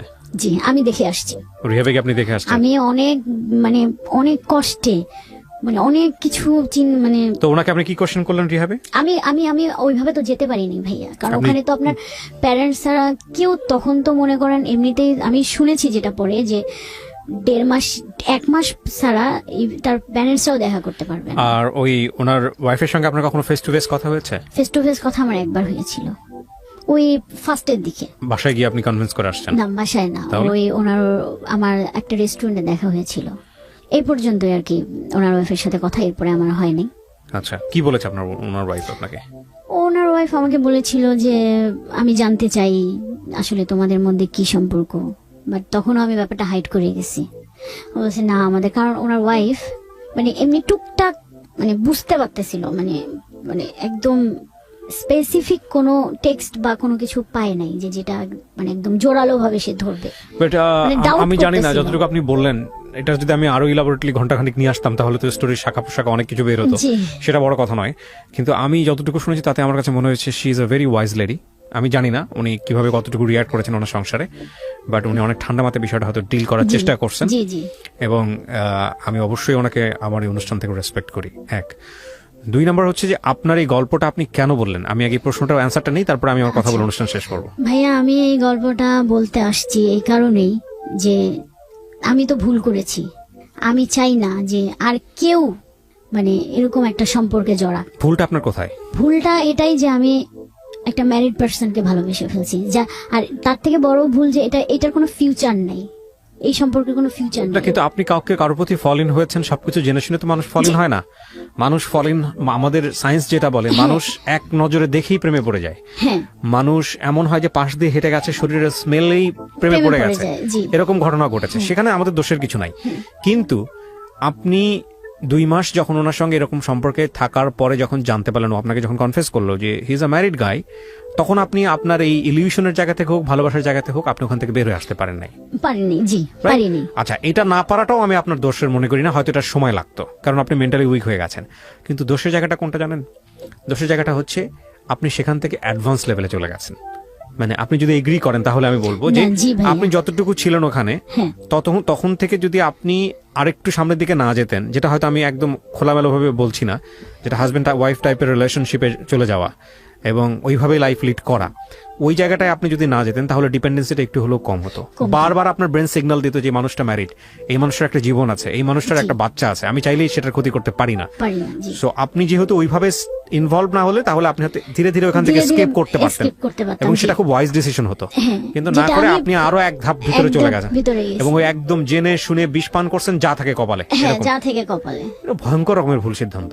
হ্যাঁ, তো যেটার মানে মাসুল যেটা আমাকে এখন দিতে হচ্ছে, আমি জানি না, হয়তো আরো সামনে দিতে হবে, কারণ আমার সব থেকে মানে যে মাসুলটা আমি দিচ্ছি যে আমার বাবা আমার সাথে কথা বলে না। না, ডেফিনেটলি আপনার বাবা আপনার সঙ্গে কথা বলে না, সেটার যথেষ্ট লজিক আছে। আর হ্যাঁ, দ্বিতীয় কথা হচ্ছে যে দেখেন, আমি তো নিজেও বাবা, প্রত্যেকটা বাবাই কিন্তু তার সন্তানকে নিয়ে অনেক বড় স্বপ্ন দেখে। হ্যাঁ, ধাপে ধাপে অনেকবার তার সে স্বপ্ন ভেঙেছেন আপনি, জি, জি ভাইয়া। এবং অ্যাটলিস্ট আপনি ভালো আছেন সেটা আপনার বাবা দেখতে চাইবে। কিন্তু যে ধরনের সম্পর্কে আপনি জড়িয়ে গেছেন, হ্যাঁ।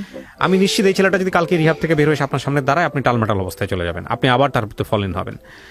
একটা জিনিস, এই ধরনের সম্পর্ক সাধারণত কিভাবে নষ্ট হয় আমি বলি। আমার শোনা, যারা এখানে গল্প বলেছেন সেই জায়গা থেকে বা সারাউন্ডিং থেকে আমি যতটুকু জানি, ভয়ঙ্কর রকম ভাবে একটা দুর্ঘটনা, সাধারণত কমন 4-5টা সিনারিও বলতেছি। 2 নাম্বার যেটা হচ্ছে সুইচিং করা, মানে একটা সম্পর্কে থাকার পরে আরেকটা সম্পর্কে মুভ করা, যেটা সবচেয়ে ইজিয়েস্ট ওয়ে। আর 3 নাম্বার যেটা, সেটা হচ্ছে যে খুব খুব বড় ধরনের কষ্ট পাওয়া, অপর পক্ষ থেকে খুব বড় ধরনের কষ্ট পাওয়া, এবং এত বড় কষ্ট যে কষ্টের কোনো রেমেডি নাই। হ্যাঁ, যেমন দেখা যাবে যে হয়তো এই কারণে আপনার বাপ স্টক করে কোনো একটা দুর্ঘটনা ঘটে গেছে, অথবা দেখা গেল পরিবারে কোনো একটা ভয়ঙ্কর রকমের ঘটনা ঘটে গেছে, অথবা তার দ্বারা আপনার এমন একটা ক্ষতি হয়েছে যে ক্ষতিটা আপনি সারা জীবন ধরে আর কখনো পোষাতে পারবেন না। এই ধরনের ঘটনা ঘটলে সাধারণত এই রিলেশনশিপটা নষ্ট হয়। কিন্তু আমরা এই ধরনের কোনো ঘটনাটাকেই সাপোর্ট করি না সুস্থভাবে বাঁচার জন্য। আপনাকে যেটা করতে হবে সেটা হলো যে এখান থেকে বের হয়ে আসতে হলে আপনাকে প্রতি মুহূর্তে আপনাকে হ্যামারিং করতে হবে, নিজেকে শক্ত জায়গায় দাঁড় করাতে হবে যে না, আমি যেটা করতেছি সেটা ড্রাগের চাইতেও ভয়াবহ কিছু। এবং এটা সাইকোলজি বলে, যারা সাইকিয়াট্রিস্ট তারা ভালো বলতে পারবেন। প্রেমের সম্পর্কে যেখানে বাধা থাকে সেই সম্পর্কে সেখানে ভালোবাসা আরো অনেক বেশি তীব্র হয়। মানে নর্মালি আপনি কারোর সাথে রিলেশন করেন, সেখানে যে আবেগটা থাকে, যদি সেখানে বাধা থাকে তাহলে সেই বাধা যে পরিমাণ থাকে তার চেয়ে গতিবেগ, ওইখানে ইমোশনের গতিবেগটা অনেক বেশি হয়। আপনার ক্ষেত্রে বিষয়টা সেরকমই ছিল এবং এখনো সেরকম আছে। আমি অবশ্যই সুভা যে গল্পটা এখানে বলেছেন, তার ভয়েস চেঞ্জ করা হয়েছে, তার পরিচিতি সমস্ত কিছু এখানে গোপন করা হয়েছে, কারো পরিচিতি এখানে রিভিল করা হয়নি, কিন্তু আমাদের সমাজে এরকম ঘটনা অহরহ ঘটে। আরেকটা যেটা আমি গল্পের মাঝখানে একবার বলেছিলাম যে কেন উনি ফল ইন হলেন, এটা আমাদের সবার একটা বড় প্রবলেম, বিশেষ করে মেয়েদের ক্ষেত্রে এই জিনিসটা বড় প্রবলেম। সেটা হলো মেয়েরা টেক কেয়ার অনেক বেশি পছন্দ করে। রাইট। এত বেশি পছন্দ করে যে একটা মেয়েকে তাকে ইমোশনালি ব্ল্যাকমেইল করার জন্য বা তাকে ইমোশনালি গ্র্যাব করার জন্য তাকে একটা নির্দিষ্ট সময় পর্যন্ত টেক কেয়ার করলে মোটামুটি সে বুঝে যায় যে না, এই মানুষটা ছাড়া আমার দুনিয়া তার আর কেউ নাই। আর একটা বড় জিনিস হচ্ছে যেটা, একটা মানুষ একটা মেয়েকে যখন আপনি ইমোশনালি গ্র্যাব করে ফেলবেন, তখন ওই মেয়েটা আপনার জন্য জীবনের সর্বোচ্চ জিনিস ত্যাগ করার জন্য প্রস্তুত থাকবে। তো এগুলো আসলে খুব সহজ সমীকরণ। অনেকে বুঝেও এই ধরনের সম্পর্কে জড়িয়ে যান, আর অনেকে না বুঝেও জড়িয়ে যান। তো আমার মনে হয় যে আসলে যখন আমরা ম্যাচিউর, মানে অ্যাডাল্ট, বয়স্ক হচ্ছি, এই যে কথাগুলো বলতেছি সেটা যে আমি যে একদম নিজেও খুব প্র্যাকটিস করি তা না, বাট আমাদের সবার করা উচিত। সেটা হলো যে একটা মানুষকে জীবনে নেয়ার ক্ষেত্রে আপনাকে যোগ বিয়োগ করে তবে নেওয়া উচিত। এবং মজার বিষয় হচ্ছে, দেখবেন এই ইমোশন বা এই যে ফিলিংসটা তুমি বহুবার বলেছি এটা জীবনের একটা পর্যায়ে গিয়ে থাকে না, তখন থাকে ওই মানুষটার আচরণ কেমন, ওই মানুষটার ব্যক্তিত্ব কেমন, ওই মানুষটা আপনাকে কতটুকু ব্রিদিং স্পেস দিচ্ছে বাঁচার জন্য, এই বিষয়গুলো তখন থাকে। এবং ওই মানুষটার ফ্যামিলি কেমন, আপনার ফ্যামিলি কেমন, তাদের সাথে আপনার সম্পর্কগুলো কেমন, এগুলো খুব গুরুত্বপূর্ণ। হ্যাঁ, তো যেটা উনি বললেন না যে এই ছেলেটা এক সময় যার পার্সোনালিটিতে কখনোই এরকম ছিল না যে সে হাউমাউ করে কান্নাকাটি করবে, হাতে পায়ে ধরবে, এগুলো ওনার লাইফে ঘটেছে কিন্তু, এবং উনি ওনার সর্বোচ্চ উইকনেসটা দেখাই দিচ্ছে ওনাকে। তো এগুলো সবার জীবনে ঘটে এই কারণে যখন উনি বাধাটা দিয়েছেন, যখন উনি বেশি রিজিড হয়ে গেছেন, তখন উনি আর নিজের জায়গা থেকে নিতে পারেননি। আর আপনি যার গল্পটা এখানে বললেন সেই মানুষটা এসে যদি আমার এখানে গল্পটা বলে, আমি নিশ্চিতভাবেই বলতে পারি ওইখানে অনেক যুক্তি খুঁজে পাওয়া যাবে যে ওনার জায়গা থেকে উনি রাইট। কারণ উনিও একটা ভালোবাসার সম্পর্কে আছেন এবং সেই সম্পর্ক থেকে উনি বিয়ে শাদী করেছেন, বাচ্চা হয়েছে, কোনো একটা নিশ্চয়ই প্রবলেম ছিল। মানুষ কখনোই হ্যাপি থাকলে এমন একটা জায়গা ক্রিয়েট করে না যেটা তার হ্যাপিনেসটাকে নষ্ট করে দিবে। আপনি অনেক মাথা নাড়তেছেন, হয়তো আমার দর্শকরা বুঝতেছে, তারা বুঝতে পারবে না। So she is agreeing with me, cause উনি জেনে শুনে নিশ্চয়ই ওনার হ্যাপিনেসটা নষ্ট করেনি। সুতরাং সেই জায়গাটায় কি ল্যাকটা ছিল, সেই ভাইয়া, ল্যাকটা এখানে বোঝাটা আমি খুব জরুরি। একটু বলি, আমি কিন্তু এই কোশ্চেনটা ওনাকে করেছিলাম যে আপনার মানে ওনার ফেসবুক, ওনার ওয়াইফ কথা বলে আমার যেটা মনে হয়েছে ওনার ওয়াইফের সাথে, আমি ওনার ওয়াইফকে একটু মানে ওনার ওয়াইফ কখনো কোনোদিনও আমাকে মানে আমার সাথে যত দুইবারই কথা হয়েছে উনি কিন্তু আমার সাথে কখনো খারাপ ব্যবহার করেনি, সুন্দরভাবেই কথা বলছে। তো আমিও কিন্তু কখনো এই কারণে আমি মানে আমাদের দুইজনের আমরা কেউ কাউকে কিন্তু অসম্মান করে কথা বলি নাই, উনিও করেনি আমিও করি নাই, খুবই নর্মালি খুবই ভদ্রভাবে কথা হয়েছে। তো কথা বলে আমি ওনাকে মানে কোশ্চেন করছিলাম যে আমার জানা মতে খুব ভালো একটা আমি ওনার ওয়াইফের কথা বলতেছি, সে একজন অনেক বড়, মানে হোয়াট ওয়াজ ল্যাকটা কি ছিল? হ্যাঁ, উনি অ্যানসার তার কি দিয়েছে? ফ্যামিলি ভালো। হ্যাঁ, তার আমি বুঝতে পেরেছি অ্যানসারটা কি দিয়েছে। সে অ্যান্সার দিছে যে ঠিক আছে, মানে আমি বলি যে আমি বলছি যে সে মানে তুমি যেরকম পারফেক্ট চাও তোমার ওয়াইফ কিন্তু এরকম পারফেক্ট, যেমন তুমি সবসময় আমাকে ব্লেম দিতে আমি পারফেক্ট না, আমি পারফেক্ট না। তারপর অ্যানসারটা কি? জাস্ট অ্যানসারটা বলেন। সে তখন অ্যান্সারটা দিছে যে কিছু তো একটা অপূর্ণতা আছে, সেই অপূর্ণতাটা কি সে কিন্তু আমাকে কখনো বলেনি। ওকে, আমরা সে অপূর্ণতার নাইবা খুঁজলাম পরোক্ষভাবে, তবে এটা ঠিক জীবনটা সবসময় অপূর্ণ, জীবনটা যে কোনো জায়গাতেই ডিস্যাটিসফাইড। কিন্তু এখানে কথা হচ্ছে যে অন্তত কিছু কিছু মানুষের ক্ষেত্রে এথিক্যাল জায়গায় কোনো কম্প্রোমাইজ করার কোনো সুযোগ নেই। যখন সন্তান হয়ে গেছে আপনি সে সংসারে সুখী নাই হতে পারেন, কিন্তু সন্তানের ভবিষ্যতের কথা চিন্তা করে হলেও আপনাকে সামনের দিকে এগিয়ে যেতে হবে। That is Y family, right? কারণ এই ইমোশন বলেন, এই প্রেম বলেন, এই ভালো লাগা বলেন, জীবনের একটা সার্টেন পিরিয়ড পর্যন্ত থাকে, কিন্তু বন্ডেজ, দায়িত্ববোধ, কিছু জিনিস ভালো লাগার বাইরে গিয়ে ক্রিয়েট করতে হয়। পিতৃত্ব বলেন, মাতৃত্ব বলেন, বিষয়গুলো তো আসলে তাই। তো সেই জায়গাটা থেকে আমার মনে হয় যে অস্ট্রেলিয়া যাওয়ার ডিসিশনটা থেকে আপনার সরে আসা উচিত। যদি সে রিহ্যাব থেকে ব্যাক করে, আমি আপনাকে বলবো definitely that will not be wise decision. কারণ আপনি একটা খুব সহজ একটা উদাহরণ দিয়ে আমি অনুষ্ঠানটা শেষ করতে চাই। আপনি জাস্ট তার ওয়াইফের জায়গাটা চিন্তা করেন। অস্ট্রেলিয়া যাওয়ার পরে যদি সে আরেকজনের প্রতি ফল ইন হয় এভাবে, আপনার ফিউচারটা কি হবে? সো আপনি একজন ওয়ার্কিং লেডি, রাইট? আপনি পয়সা রোজগার করেন, আপনি নিজের ডিসিশন নিজে নিতে পারেন। সেই জায়গা থেকে আপনার জন্য খুব কঠিন কিছু হবে না তার কাছ থেকে বের হয়ে আসার জন্য, because you can choose your life. আপনাকে কেউ জবরদস্তি করে অন্য একটা জায়গায় দিয়ে দেবে না, আপনি হয়তো স্পেস নিতে পারবেন। কিন্তু একইভাবে সত্য, এই ফ্রিডমটাও আপনাকে ভুল করতে বাধ্য করতে পারে। কারণ যেহেতু আপনি কারোর উপর ডিপেন্ডেন্ট না, আপনার ফ্যামিলির উপর ডিপেন্ডেন্ট না, আপনি ইচ্ছে করলে চাইলেই আপনি ওকে বিয়ে করে ফেলতে পারবেন যদি ও রাজি থাকে, আপনি রাজি থাকেন। সো এই জায়গাটা থেকে এইরকম ভুল না করাটাও একটা ওয়াইজ ডিসিশন হবে। সো প্রিয় দর্শক এবং শ্রোতা, আজকে উনি অকপটে স্বীকার করেছেন রেডিও পার্সপেক্টিভ থেকে যতটুকু পরিমাণ সম্ভব পরিচয় গোপন করে আমরা গল্পটা তুলে ধরেছি।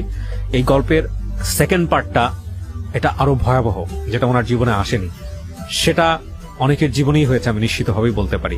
কারণ এটা এই গল্পটা কারো কারো জীবনে ফার্স্ট পার্ট, যারা আজকে এই গল্পটা শুনলেন।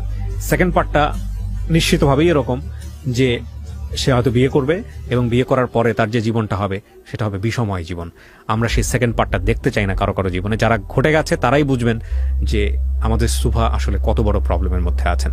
সো সম্পর্ক যে জায়গাটাই থাকুক না কেন, যদি কখনো ভুল আবিষ্কার করেন আপনি যে না এই সম্পর্কটা ভুল, তাহলে আপনি সেখানে পজ দেবেন। প্রথম কাজ হচ্ছে পজ দেওয়া, যে না স্টপ, আমি ব্রেক করতেছি না, বাট স্টপ, এখান থেকে আমি সামনের দিকে আর আগাবো না, এখান থেকে আর একটা পাও আমি সামনের দিকে আগাবো না। আমি ব্রেক করতেছি না, বাট নতুন কোনো কিছু যোগ করবো না। তারপরে আপনি প্রতি মুহূর্তেই চেষ্টা করেন যতটুকু আমি ক্লাইম্ব করেছি, যতটুকু আমি উচ্চতায় উঠেছি, এতটুকু আমি নামবো কিভাবে। আপনি রশিটা ছেড়ে দিয়েন না, যদি একটা আমি পর্বতের সাথে তুলনা করি, পাহাড়ের সাথে তুলনা করি, আপনি রশিটা ছেড়ে দিয়েন না, কারণ নিচে পরে আপনি ভেঙে যাবেন। বাট আপনি চেষ্টা করেন প্রতিদিনই একটু একটু করে নামার জন্য, ওখান থেকে ফিরে আসার জন্য, একটু একটু করে ট্রাই করার জন্য, তাহলে হয়তো আপনি